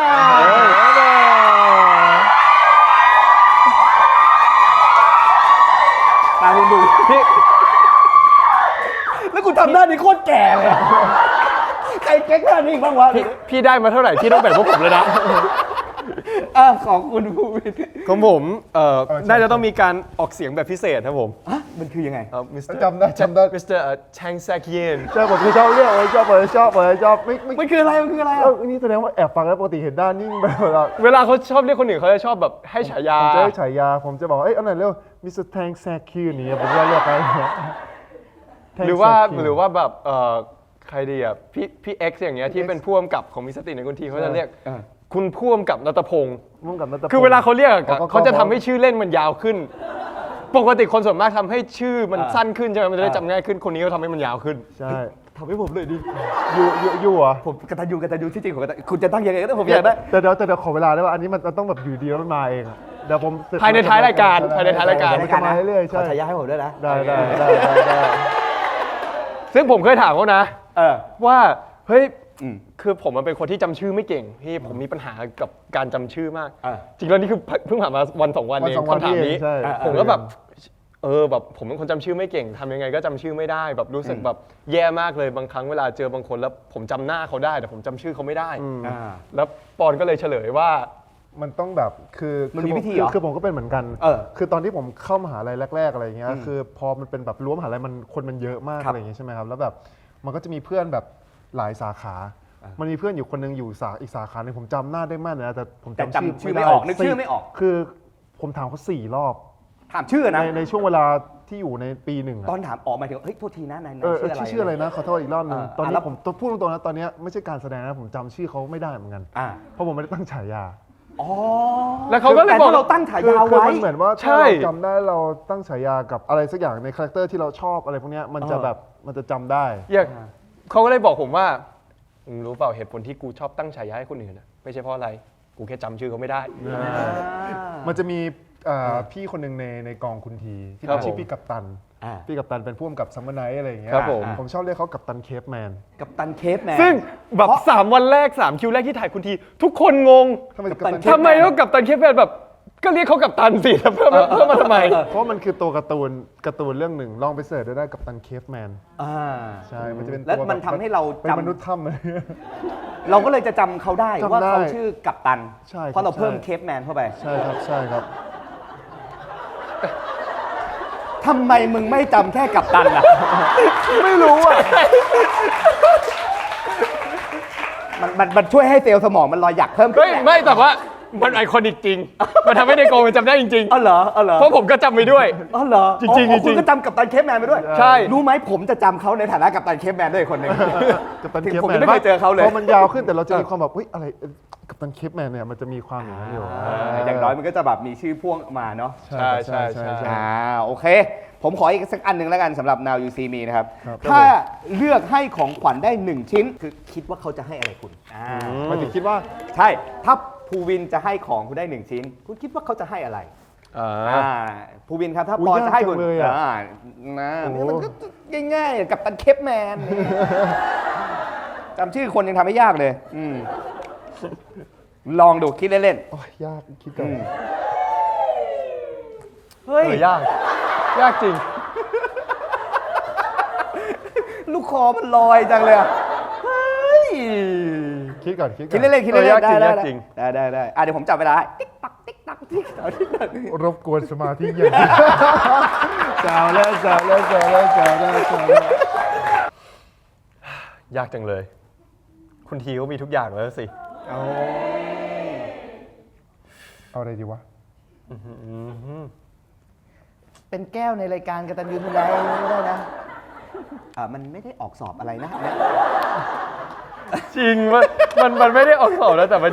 ยากมากมันยากมาก ครับครับ โอเคเรียบร้อยครับ มาหันมาให้ดูเลยครับ โหโทษนะมันถ้ามันไม่แผ่นเกินไปงั้นหรือ ไม่คือในกรณีนี้คือผมเข้าใจว่ามันเป็นปลายเปิดแบบ ถ้าเกิดเราตัดคำว่าราคากับมีสิ่งที่เรารู้สึกว่าสนใจอะไรเหมือนกันอะไรอย่างเงี้ยไปในทางเดียวกัน คือถ้าจะให้ของใครสักคนคุณคิดว่าเขาจะซื้อรถให้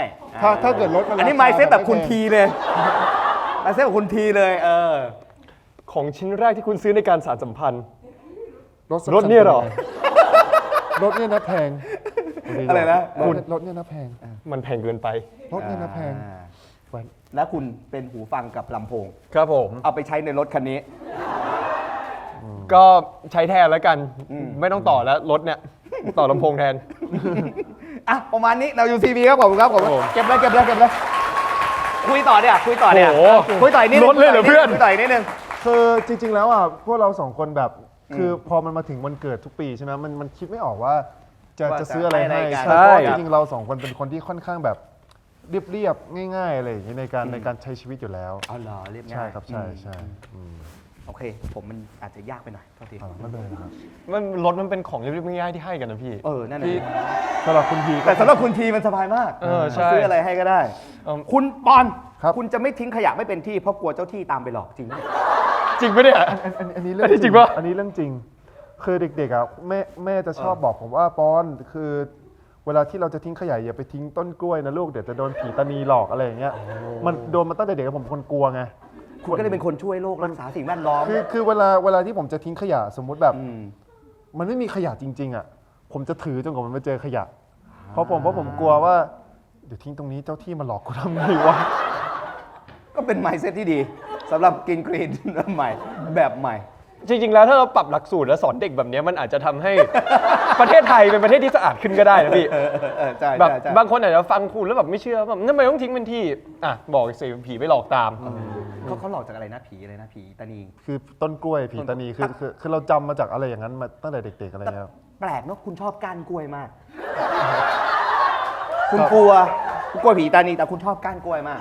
มันช้างไงนะ อ๋อจังเฮ้ยอันขอให้เขาอีกทีหนึ่งผมไม่เห็นมาว่าคุณส่งอีเมลไปหาทีม กันตนาใช่ไหมฮะ คุณจริงจังขนาดนั้นคุณชอบ จริง ก้าน จัง กล้วย มากคือผมก็งงตัวเองเหมือนกันมัน10 ปีกว่าแล้วอะ ครั้งแรกที่คุณประทับใจคุณเป็นยังไงณ คือ รู้สึกว่า คือผมดูมาตั้งแต่เด็กแหละตั้งแต่แบบภาคหนึ่งออกมา ตอนนั้นเราอยู่ประมาณป .1 มั้งอะไรเงี้ยเราก็รู้สึกว่าเป็นแอนิเมชันไทยที่ดีแล้วก็สนุกมากๆอะไรเงี้ยครับผมคือชอบเรื่องราว อ่า แล้วพอแบบมันพอโตขึ้นอ่ะเราก็มีโอกาสได้ดูภาค 2 แล้วก็รู้สึกว่ามันดีมันอินอ่ะมันอยากดูต่อมันก็ไม่รู้เพราะอะไรเหมือนกัน คือมันก็ยังฝังลึก ไม่ก็มันก็ดีไงคือเขาทำออกมาดีเราก็เลยดี ใช่น่าจะฟีลเหมือนเวลาแฟนๆดูซีรีส์พวกเราแล้วแบบอิน ตอนที่คุณตัดสินใจเขียนอีเมลไปคิดว่าเขาจะตอบกลับมาไหม ไม่คิด จนเขาตอบกลับมา ตอบเข้ามาเฮ้ยงงตอบด้วยเว้ย ไม่แล้วตอนเขียนไม่ได้คิดว่าเขาจะตอบหรอ คือแค่รู้สึกว่าอย่างน้อยแบบส่งไปให้เขาเห็นก็พออะไร เขา เงี้ อาจ ย จะรู้สึกว่ามี ว่าเออก ำลังใจอยากทำมีคนรอเขาอยู่ มีเด็กอย่างน้อยเรายังเด็กอยู่ตอนนั้นมีกลุ่มเด็กที่แบบอาจจะยังรออยู่อะไรอย่างเงี้ย เออ เขาก็บอกว่าจะกลับมาในไม่ช้าผมก็รอมาจน10 ปีจนผมอายุ25จะ25แล้วเขาก็เพิ่งมาแต่ก็ดีใจมากๆนะ เขาเคยชวนคุณดูก้านกล้วยป่ะคุย ไม่เคยนะไม่เคย ยังไม่เคยครับผม ทำไมคุณไม่ดูก้านกล้วยด้วยกันสักภาคเลยครับ ยังไม่เคยนะพี่ ก็กล้วยไม่น่าใช่สไตล์การ์ตูนที่ เอ้าเหรอ ที่น่าจะ คุณวินน่าจะไม่ ใช่สไตล์ขนาดนั้นแล้วกัน แต่จริงๆแล้วตอนเด็กก็ดูนะ ตอนเด็กก็ชอบนะ อ่า อ๋อเหรอ เอาจริงๆก็ชอบนะ คือรู้สึกว่าแบบคือหลายๆอย่างอะ อืม เขาเรียกว่าอะไรอะเราเสพสื่อเหมือนกัน อืม มา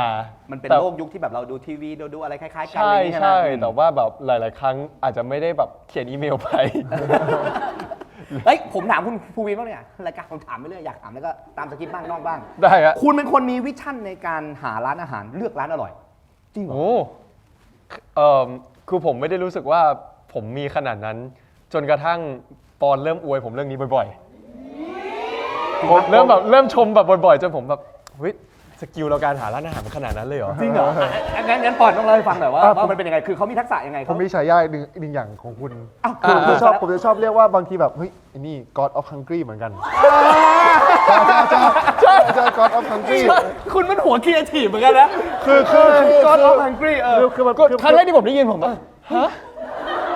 เป็นพระเจ้าแล้วเหรอ ใช่ แล้วคนที่มาพูดกับผมอ่ะไม่ใช่ปอนด้วยนะ ชื่อเนี้ยคือคนที่เล่นเป็นโมกในมีสติของคุณทีเอสอยู่ๆก็กินข้าวกันอยู่แล้วเอสก็พูดขึ้นมาว่า มึงสมกับการเป็น God of Hungry จริงๆผมก็ฮะอะไรนะ แล้วก็คือมาจากคุณ มาจากคุณมาจาก มัน คุณ ยังไงเขาทำไมก็ถึงเป็น คือ God of คือ Hungry ผมรู้สึกว่าเอาด้วยความที่เราทำงานเยอะอะไรเงี้ยมันการใช้พลังงานไงแล้วบางทีมันจะหิวเร็วเวลาเราถ่ายซีรีส์อะไรเงี้ยบางทีผมคิดไม่ออก คิดไม่ออก ว่าผมจะกินอะไร แต่ภูวินแบบเวลาแบบถามว่ากินอะไรดีมาแล้วแป๊บเดียวเจอร้าน จริงปะเนี่ย บางทีเป็นร้านที่แบบไม่เคยสั่งมาก่อน แต่มาแล้วอร่อยมากๆอะไรเงี้ย เหรอ ใช่ อันนี้กินอะไรดีวะ คือจะกี่มื้อก็อร่อยผมเลยเรียกว่าโหแบบแสดง กี่ ว่า มื้อก็อร่อย เอ้ยจริงที่อันนี้จริงจริง God of Hungry ครับผมคือผมไม่คิดว่าเขาจะภูมิใจขนาดนี้ อันนี้ not for service แบรนด์ไหนอยากรับรีวิวนะครับผม นี่ รับรีวิวอาหารนะครับ ไม่หรือว่าที่มันอร่อยเป็นเพราะว่าพวกคุณกินด้วยกัน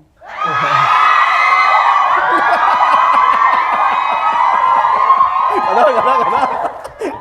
มันจะกระจี้ดีก็เลยพูดออกไปว่าวิธีการเลือกของคุณเป็นยังไงวิธีการเลือกของคุณเป็นยังไงคุณเป็นจริงๆคือมันก็แค่คิดของกินอะไรเงี้ย ใช่คือผมก็แค่ดูของกินก็จริง ๆ แล้วคือได้พิกทิกจากผมดูเสือร้องไห้ครับแล้วเขาบอกว่าเวลาแบบกดแอป Delivery ต่างๆอ่ะให้ดูรีวิวไม่ใช่ว่าแบบดาวเยอะๆนะ แต่ให้ดูว่าคนรีวิวเยอะไหมรีวิวดูรีวิวอะไรอย่างเงี้ย อาจจะไม่ใช่อ่านครับผมแต่ดูแบบจำ จำนวน ว่าเพราะว่าถ้าร้านที่คนจำนวนรีวิวเยอะอะถ้าส่วนใหญ่คือคนมันลงมติกันเยอะไงว่า มันน่าจะอร่อยหรือมันน่าจะไม่อร่อย แต่ถ้าแบบบางร้านแบบคนรีวิวแค่แบบ10 คน 15 คนมันอาจจะแบบมันอาจจะแบบเงียบๆร้านนั้นเงียบๆใช่ โอเคงั้นจริงๆคุณก็ไม่ใช่ก๊อตคุณก็ธรรมดานี่นะ ไม่คือ เป็นก้อนในสายตาเขาแล้วกัน คือ ปอนช่วยหน่อยปอนช่วย มันจำง่ายคือผมเคยเล่นเกมผมเล่นเกม God of War รู้จักไหม ก๊อตพอ มัน นี่คือที่มาของก๊อตออฟฮังกี้ คือเพจก็วอ มันก็เลยเอาคำที่มันง่ายๆ ส่ง คือผม งาน ไม่รู้ผมจะต้องเลือกคำว่าอะไร อยากให้มันดูแบบดูแบบ น่ารักดี มีความ เท่ ต ๆ ลก เท่ๆ สนุกอะไรอย่างนี้ใช่ ผมก็จำไปภูวิน God of Hungry ก็ไม่โคตรเท่ถ้าสมมุตินะถ้าคุณไม่เป็นนักแสดงจริงๆแล้วคุณอยากเป็นอะไรอื่นๆที่ไม่ใช่นักแสดงคุณมีภาพอาชีพในฝันเล่นๆไหม ผมอยากเป็นคนขายโรตีครับ อันนี้จริงอันนี้จริงผมได้ยิน คำตอบคุณอะเซอร์ไพรส์กูตลอดไอ้ อันนี้จริง เนี่ย อันนี้จริงอันนี้ อะไร เรื่อง วะ จริง เนี่ย พี่เขาไม่ได้ตอบมาพาเรื่องจริง เพราะอะไรคุณบอล คือผมเป็นคนชอบกินโรตีแล้วเด็กๆเวลาแบบเราเลิกเรียนอะไรอย่างเงี้ยใช่ไหมคุณพ่อจะแบบว่าพาแบบไปซื้อโรตีทุกวันอะไรอย่างเงี้ยแล้วเราเห็นแบบอุ้ยกลิ่นมันหอมแล้วเขาดูทำแบบมันดูแบบอะไรตีน่ากินดีก็เลยแบบอยากทำใช่ครับใช่ก็ไม่เอาสาระไงก็เลยตอบ ใช่ทำไมโอเคคุณภูวินครับ ของผมเหรอคืออยากทำสายที่มันเกี่ยวกับไอที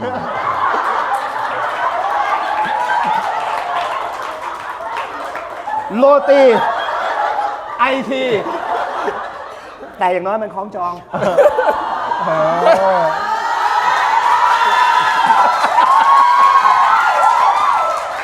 แต่กินโรตีแล้วไอทีต่อ เหตุผลผมอะไม่ได้ดีเลิศเลยอะไรขนาดนั้นด้วยนะคือตำแหน่งอาจจะดูดีแต่ว่าคือจริงๆแล้วอะคืออยากทำบริษัทเทคเพียงเพราะว่าจะได้สวัสดิการพนักงาน และได้ใช้ของฟรี แค่นั้นเลยคือสนใจสวัสดิการ ใช่ บริษัทเทคสตาร์ทอัพก็ ใช่ เลยอ ครั ยา บ ก ผม เป็นไอ อ ที ย่างเช่น เพื่อ เป็ ได้ น ส แบ วั บ สดิการ บริษัทพวกแบบเทคใหญ่ๆอย่างเงี้ยพวกแบบ ไอทีสวัสดิการอะไรที่คุณชอบ อย่างเช่นแบบถ้าแบบอยากแบบแต่ก่อนอย่างเงี้ยอยากทำงานแบบบริษัทโทรศัพท์พวกแบบซัมซุงอย่างเงี้ยเพราะว่าจะได้ใช้โทรศัพท์ฟรีจะได้โทรศัพท์ฟรีทุกๆปี โอ้โหเฮ้ยแต่คุณก็โอเคนะอันนี้แค่ได้โรตีฟรีเฉยอันนั้นได้โทรศัพท์อันนี้ จอบโดนเส้นจริงว่าโคตรโดนเส้น อาจจะไม่ฟรีด้วยนะเพราะว่าซื้อมาเองค่ะวัตถุดิบก็ต้องซื้อเอง ต้องเคลียร์สต็อก แต่ก็ไม่ต้องห่วงนะถ้าเขาทำโรตีอ่ะก็คือเขาไม่ต้องห่วงเลยว่าแบบวันไหนของขายไม่หมดเขาก็กินเองได้ ไม่แต่ว่าที่ผมถามว่าถ้าไม่เป็นนักแสดงอ่ะคือแบบว่าจริงๆปอนเรียนวิศวะ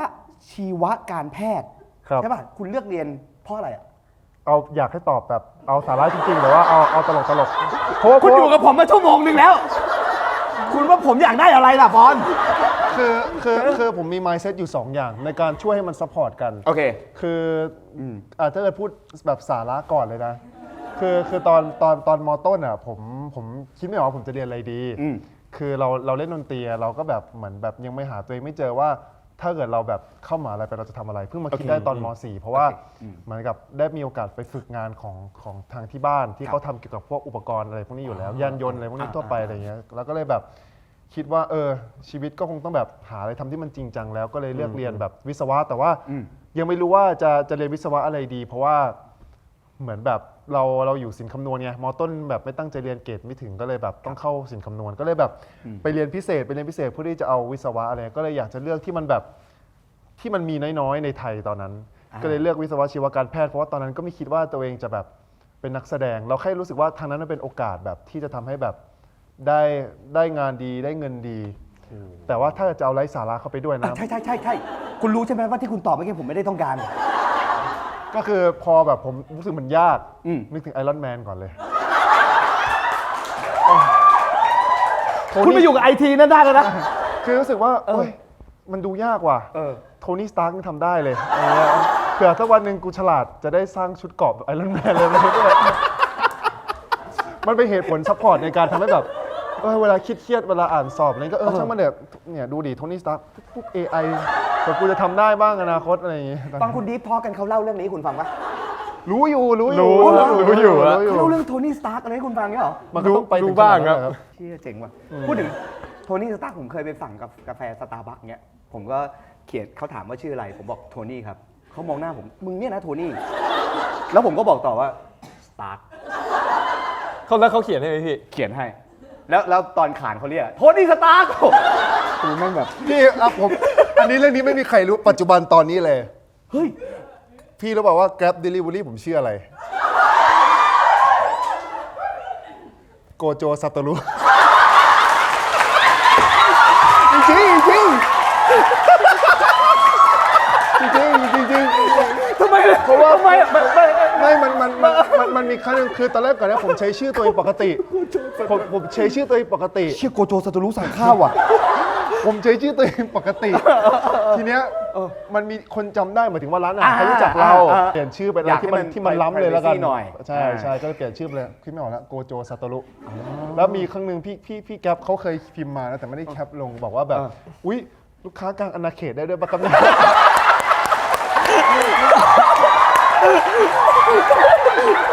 เชี่ยอันนี้เขาเรียกว่าเบียวทั้งคนสั่งเบียวทั้งคนส่ง เคยเจอแต่ว่าไม่ได้แคปลง จริงไหมเนี่ย ใช่เคยเจอ เชี่ยโคตรดีเลยว่ะอะไรกันวะเนี่ย อะไรไปใหม่ อันนี้ไม่เคยเล่าเพราะว่าแบบมันนึกไม่ทันเนี่ยว่าตัวเองตั้งชื่อนะเพราะว่าสั่งอาหารหลังๆมาก็ อั ไม่ น ได้ นี้คนรู้ไปแล้วคุณต้องไปเปลี่ยนชื่อป่ะเนี่ย ก็เดี๋ยวคงต้องเปลี่ยนแล้วครับแต่ว่าเล่าให้ฟังหน่อย ไม่โกโจซาโตรุอาจจะมีมากกว่าหนึ่งก็ได้ ไม่แน่ ในประเทศไทย ไม่แน่ จริงๆว่ะ ใช่ คุณอยู่กับเขาเนี่ยคุณมีความสุขไหมหมายถึงว่าคุณอยู่กับเขาอ่ะเขาเป็นอย่างนี้ใช่ไหม ก็มานี่แหละ ก็ประมาณนี้ครับ อ่ะนอกจากผมมาชวนคุณคุยแล้วเนี่ยมันมีช่วงที่ผมเรียกว่าช่วงแฟนอาร์ตครับ ครับ คือ ครับ ผ ผม ม คัดคำถามจากแฟนๆคุณนี่แหละ ได้ครับ เอามาถามคุณเลย ได้ครับ มีสาระไหมครับ ผมยังไม่ได้อ่าน ผมเองก็เพิ่งได้เห็นนะลองมาดูแล้วกันครับว่าช่วงแฟนอาร์ตผมมือให้หน่อยเป็นคำถามจากพวกคุณนี่แหละโอเคทำไปต่อไป สนุกดีนะ ทำไปต่อไปได้เล สนุ ย กดีนะ นะครับ ชอมากรายการนี้ ทำแล้วอุ้ยโหคุณยังชื่นชมรายการผมอยู่ ฉันประทับใจอย่างยิ่งเลยเหร ข อ อบคุณมากเลยครับ ขอบคุณมากครับ เดี๋ยวคุณอ่านคำถามพวกนี้ก่อนเผื่อความประทับใจจะลดลงมีวิธีการรับมือกับการเป็นคนหล่อยังไง โอ้ คุณตอบได้ไหม ถ้าตอบไม่ได้ผมตอบให้ เรื่องนี้อาจจะต้องให้คนที่หล่อที่สุดตอบครับผม แหมเสียงกรี๊ดเบาเลยนะ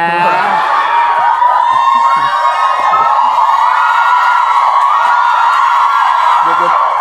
ไม่ทัน พวกคุณเนี่ยพวกคุณเนี่ยอ่ะใครก่อน ไม่เคยรู้สึกว่าตัวเองหล่อเลยครับ นี่คือวิธีการรับมือ ไม่คือเราก็รู้สึกว่าคุณแม่ผมอาจจะชอบสอนแล้วกันว่าแบบเหนือฟ้ายังมีฟ้าเสมอ อย่าคิดว่าตัวเองดูดีที่สุดเหมือนกับว่าถ้าเกิดแบบ ถ้าเกิดวันนี้เราคิดว่าเราดูดีแล้วอ่ะแล้วเราหยุดแค่นี้ในการที่พัฒนาตัวเองมันก็จะอยู่ที่เดิมไปมันจะไม่โตขึ้นเลยคิดอย่างนี้สาระหมดบ้างสาระหมดบ้าง แม่คุณสอนดี แม่ผมสอนว่าไม่มีใครสนใจหรอกลูก คุณภูมินครับ เอาคำถามเดียวกัน มีวิธีการรับมือกับการเป็นคนหล่อยังไง ผมชินแล้ว ไม่รู้จะรับมือไงครับ มันเกิดมาเป็นอย่างนี้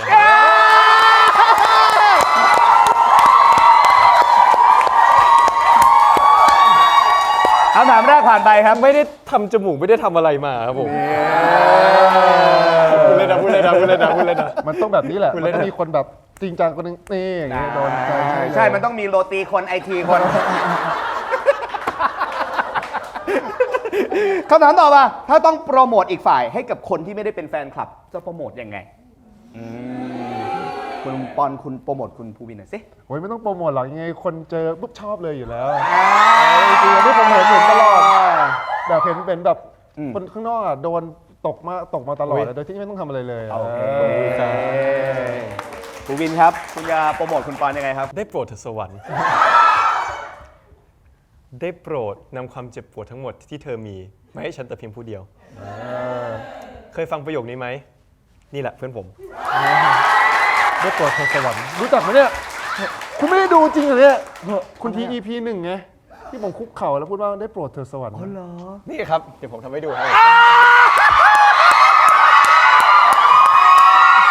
ต้องดูซะไม่ต้องอยู่ข้างหน้าดิต้องอยู่ข้างหน้าสิ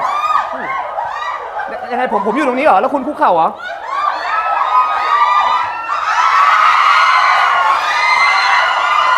ได้โปรดเถิดสวรรค์ ได้โปรดนำความเจ็บปวดทั้งหมดที่เธอมี มาลงที่ผมแต่เพียงผู้เดียว คนในซีนคุณไปดูอยู่ใน จริง ขอบคุณมากโหเล่นใหญ่มากภูวินนะเย้ยแหมเราเสียไอทีดีๆคนหนึ่งไปแล้ว ผมว่าเขาอาจจะรู้สึกดีก็ได้ที่ไม่ได้ผมไปทำหลังจาก น่ารั เก็ ก บก มา ลั ก บบ้าน น่ารัก นี้ มากขอบคุณมากข้อต่อมาครับ ถ้าขอพรจากซานตาคลอสนี่ช่วงมารีคริสต์มา เฮ้ย สขอได้1 ข้อ คุณจะขออะไรครับ หมายถึงขออะไรก็ได้เลยใช่ไหม ใช่ครับแต่คุณจะขอให้แบบซานตาคลอสลดความอ้วนดูก็ได้อะไรเงี้ย อ๋อ โอ้โหเฮียบูลลี่เขาอีก ตัดออกแล้วกันนะซานตาคลอสนั่งเรื่องใหญ่ คือผมก็คือถ้าเกิดขอสำหรับขอให้แบบตอนนี้ถ้ามันดีอยู่แล้วมันชีวิตในการทำงาน ครับ ทั้งหมดเนี่ยก็ขอให้แบบให้มันดีมากๆขึ้นไปกว่านี้แล้วกันผมเป็นคนไม่ชอบอยู่เฉยๆไง โอเค ใช่ครับใช่ คุณครับ ขอซานตาคลอสได้1 อย่าง ผมจะขอให้ซันตาคลอสไปคุยกับเทพที่คุณปอนเขาบนไว้ ให้คุณปอนเขาได้กลับมากินโรตีคืออย่างนี้พี่อยู่ เป็นยังไงภูวิน เขาอยากเป็นคนขายโรตีใช่ไหมพี่ แต่เขาบนไว้ ว่าชีวิตนี้เขาจะไม่กินโรตีอีกแล้ว แล้วสิ่งที่เขาบนไว้ดันเป็นจริง ใช่เพราะว่า เขาเลยเป็นคนขายโรตีที่ไม่สามารถกินโรตีไม่ได้ใช่ คือซีรีส์เรื่อง VR คือเรารักกันอะไรอย่างเงี้ย เรื่องก่อนหน้านี้ ใช่ผมก็ไปบนตอนนั้นไปถ่ายที่เชียงใหม่กัน ครับ เราไปบนว่าถ้าเกิดเรื่องนี้เทรนด์ ร้านแตก เทรนด์ถึงล้าน ผมจะไม่กินโรตีตลอดชีวิต คือเรากล้าบนเพราะว่าเรารู้สึกว่าสิ่งที่มันได้กลับมามันคุ้มกว่าไงตอนนั้นใช่ก็เลยบนว่าเอาเป็นจริงเฉย แปลว่าคือความฝันของคนอยากเป็นโรตีก็คือกินโรตีไม่ได้ ดมกลิ่นเอาแล้วกันแล้วกินเนย โอเค ถ้าคุณก็อยากให้ซานตาคลอสไปช่วยเรื่องนี้ ไม่แล้วหลาย ๆ ครั้งคือผมเข้าใจว่าแฟนคลับหวังดีแล้วเขาจะชอบส่งโรตีมาให้ แต่หารู้ไหมว่ามันเป็นการทรมานเพื่อนผม อย่างยิ่ง จะบอกเวลาพูดบอสพี่หญิงผู้จัดการ ครับ อุ๊ยดูโรตีสิน่ากินมากรู้แล้วทำไมล่ะ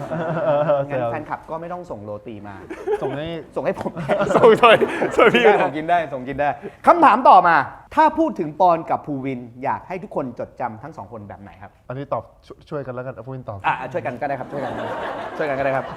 ช่วยกันก็ได้ครับ แต่ภูวินตอบไอ้นี่ส่งไม้ให้ไอทีตลอดเวลา ไม่ใช่ส่งด้วยนะเหมือนโยนให้ถ้าอยากให้จดจำเรา2 คนเหรอครับผมอยากให้จดจำในฐานะของนักแสดงแล้วก็ศิลปินที่มีความสัมพันธ์ที่ดีต่อกันครับผมอยากให้จดจำเป็นแบบนั้น ใช่ครับใช่ โอเคก็จัดจดจำเป็น พ่อหนุ่มโรตีกับไอทีคนหนึ่ง ใช่ครับ อันนี้เหมือนชื่อซีรีส์เลยนะ เกิดเป็นเรื่องใหม่ แล้วถ้าน้องเล่นนะแดกไม่ได้เลย ทั้งเรื่อง ข้อต่อมาครับ ถ้ามีหนังสือ1เล่มของตัวเองหนังสือเล่มนั้นจะชื่อว่าอะไรสมมติคุณมีหนังสือ1เล่ม คุณจะตั้งชื่อ เป็นแบบชีวประวัตินะครับผม หรืออาจจะเป็นเรื่องแต่งก็ได้นะผมก็ไม่รู้เหมือนกันว่าอาจจะเป็นหนังสืออะไรนี่คำถามจากแฟนๆพวกคุณ อะไรก็ได้ ใช่ครับหนังสืออะไรก็ได้ อาจจะเป็นแบบรวมบทคาถานินจาอะไรเงี้ยผมก็ไม่รู้เห ผ มือ ม นกั ไม่ น ตั้งชื่อว่าสมุดวาดรูปเล่นนะ สมุดวาดรูปเล่นโดย แค่นั้น ป เลย อน แค่นั้นเลยเพราะว่าคือตอนเราอยู่ประถมเอาอีกแล้วมีเรื่องเล่าอีกแล้ว เอาหน่อยอยากได้อยู่แล้ว ผมเป็นคนที่ชอบวาดรูปเล่น แต่วาดเป็นมนุษย์ก้างปลาเหมือนจินตนาการกับเพื่อนๆเล่นๆไปเรื่อยๆอะไรอย่างเงี้ยตอน ครับ แบบประถมอะไรเงี้ยใช่ครับ ใช่ ก็เลยจะมีหนังสือ คิดถึงโมเมนต์นั้นเลยอะมันเป็นคิดถึ หนังสือที่ชื่อว่าสมุดวาดรูปเล่น ใช่ครับ ซึ่งหนังสือเล่มเนี้ยไม่แน่ใจว่าเป็นสมุดหรือว่าเป็นหนังสือด้วย มันได้หมดเลยเพราะว่าจะเป็นสมุดหรือหนังสือก็ได้ ทั้งวาดก็ได้อ่านก็ได้ ใช่ครับใช่ คุณภูวินครับ ถ้าของผมนะครับผมน่าจะตั้งชื่อว่าความชิบหายในวันประจำวันของผมนะครับ คือผมรู้สึกว่าผมเป็นคนที่มีแบบเรื่องเยอะในชีวิตที่มันเป็นแบบมันไม่ใช่เรื่องแบบเรื่องอะไรแต่มันเป็นเรื่องแบบเล็กๆน้อยๆที่มันแบบบางครั้งเราหันกลับมามองแล้วเราก็แบบอีหยังวะเหมือนกันใช่ครับใช่ คำถามสุดท้ายของแฟนอาร์ตครับ ถ้าขอบคุณตัวเองได้คนละ1เรื่องคุณจะขอบคุณอะไรกับตัวเองครับทั้งสองคนครับ ขอบคุณตัวเองนะขอบคุณตัวเองไม่ใช่ขอบคุณนะตัวเองเลยนะไม่ใช่นะ ขอบคุณนะ วันนี้กูจักเหมือนกันนะ อุ้ยขอบคุณอะไรเหรอจริง ๆ ก็ขอบคุณตัวเองแล้วกันที่แบบว่าไม่ยอมแพ้ในการใช้ชีวิตแล้วก็สู้ชีวิตมาถึงแม้ว่าอะไรจะแบบเคยผิดพลาดมาบ้างหรือแบบอาจจะเคยหลงทางในการใช้ชีวิตหรือการทำงานมาบ้างอะไรเงี้ยแต่ว่าก็อยากจะขอบคุณตัวเองที่รีบรู้ตัวแล้วก็แก้ไขในสิ่งที่ตัวเองเคยทำพลาดไปแล้วกันครับประมาณนี้ เจ๋งมากครับเจ๋งมากภูวินครับ ถ้าจะขอบคุณตัวเองอะครับผมก็คงจะขอบคุณตัวเองที่ไม่เคยหยุดละกัน ถึงแม้ว่าเหนื่อยแค่ไหน เพราะว่ารู้สึกว่าหลายๆครั้งมันก็มีแล้วผมว่าสำหรับทุกคนเลยคือ น่าจะมีหลายๆครั้งในชีวิตที่รู้สึกว่าอยากหยุดอยากจะพักได้ครับ แต่ว่าอย่าหยุดเลย เพราะว่าผลสุดท้ายเราก็ทำเพื่อตัวเอง ใช่ เยี่ยมเลยเยี่ยมเล มี ย สาระเลยอ่ะ สาระซึ้งเลย เราต้องกันมาตั้งเยอะแล้วอ่ะต้องฝากซีรีส์ไว้หน่อยก็แล้วกันเนาะ ครับผม ฝากมีสติหน่อยคุณทีมันเหมือนไม่ใช่พูดชื่อซีรีส์เลยอะเหมือนกำลังเตือนใครสักคนหนึ่งอะฝากมีสติหน่อยนะคุณที โอเค เนาะ จ้ะ มีแอนทีนะฮะทุกวันเสาร์2 ทุ่มครึ่งช่อง GMM 25 นะฮะแล้วก็ดูออนไลน์ได้3 ทุ่มครึ่งบนแอป iQIYI และเว็บ ครับผม IQ ใช่ไหม IQ IQ.com ใช่ครับ IQ.com นะครับก็ ใช่ครับ ฝากติดตามด้วยขอเสียงปรบมือให้กับสองคน ขอบ นี้ คุ ห ณ นะ ค ฮะ รับขอบคุณครับขอบคุณครับ โอเค ยังมีเกมอีกชื่อว่ มา เกม Over Acting นะฮะ จะให้คุณ 2 คนแข่งกัน ครับ ผมเนี่ยจะมีคำใบ้อยู่ที่ผม โอเค พวกคุณเนี่ย ออกท่าออกทาง ได้ครับ แล้วถ้าผมตอบจากท่าทางของใคร สมมติคุณเริ่มก่อนปุ๊บผมไม่ได้คุณก็ผัดอีกคนหนึ่งมา โอเค ถ้าใครทำให้ผมตอบถูกได้ คนนั้นก็เก็บคะแนนไป โอเคได้ แต่ถ้าวันนี้ใครชนะคนนั้นก็จะได้บรรลุความฝัน คุณก็เป็นโรตีและคุณมาทำไอทีให้บริษัทผมสัก2 อาทิตย์ คือ อะไรเงี้ย พี่จะซื้อโรตีให้เขาเหรอครับ โอ้ว่ะไม่ผมซื้อให้เขาทำแล้วผมกินเพราะเขากินไม่ได้ อ่ะเดี๋ยวพักสักครู่จัดที่จัดทางนิดหน่อย โอเค พราะว่า ได้ ต้อง ครับ ขยับโต๊ะแล้วเดี๋ยวเผื่อพักเข้าห้องน้ำก่อนปรบมือให้กับ ได้ ปอน ค ทู รับ นะ ขอบคุณครับ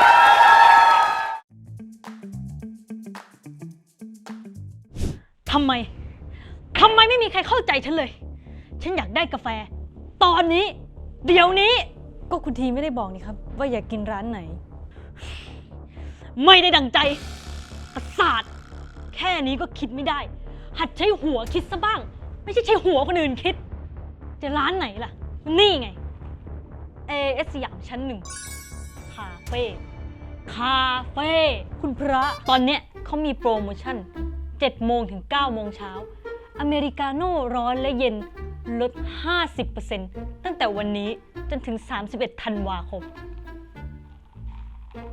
ขอขอบคุณ AIS สยาม พื้นที่ของคนชอบเล่นจนได้เป็นตัวจริง จุดรวมพลังของคนรุ่นใหม่ สเปซของ Gen Z ที่เชื่อมต่อทุกแรงบันดาลใจไว้ด้วยกันแบบไร้ขีดจำกัด วางแผนการเดินทางอย่างมั่นใจด้วยประกันเดินทางจาก heygoody.com เลือกประกัน MSIG ที่ heygoody.com ลดทันทีทั้งแผนรายเที่ยว รายปี 40%เข้าห้องรับรองเล้าคีย์ฟรีอาหารเครื่องดื่ม Wi-Fi กว่า 1,700 แห่งทั่วโลก เมื่อเครื่องดีเลย์เกิน 90 นาที พิเศษเดินทางไปญี่ปุ่น รับส่วนลดไปช้อปปิ้งเพิ่มเติมที่ดองกี้ทาเคยะและ Big Camera โปรโมชั่นนี้ซื้อผ่าน heygoody.com 1-31 ตุลาคม 2568 เท่านั้น โอเค คนนี้จะไปคุยกับเทพให้นี่ได้กินโรตี เมื่อกี้ที่เราคุยกันนะพี่ ไปคุยกับเทพ ลงไปซานตาคลอส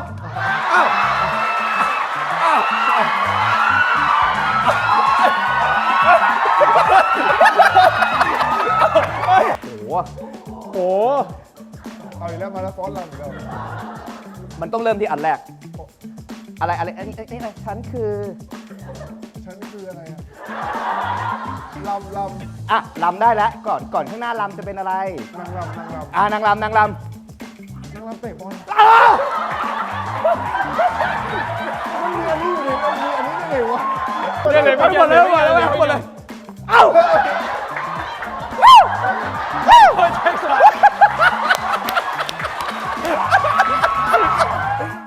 สำหรับใครที่ดูรายการกตัญญูทูไนท์จบแล้วนะครับ ก็ฝากไปกดติดตามกด Subscribe กดไลค์กดแชร์ให้ด้วยนะครับ ขอบคุณทุกคนครับ กตัญญูทูไนท์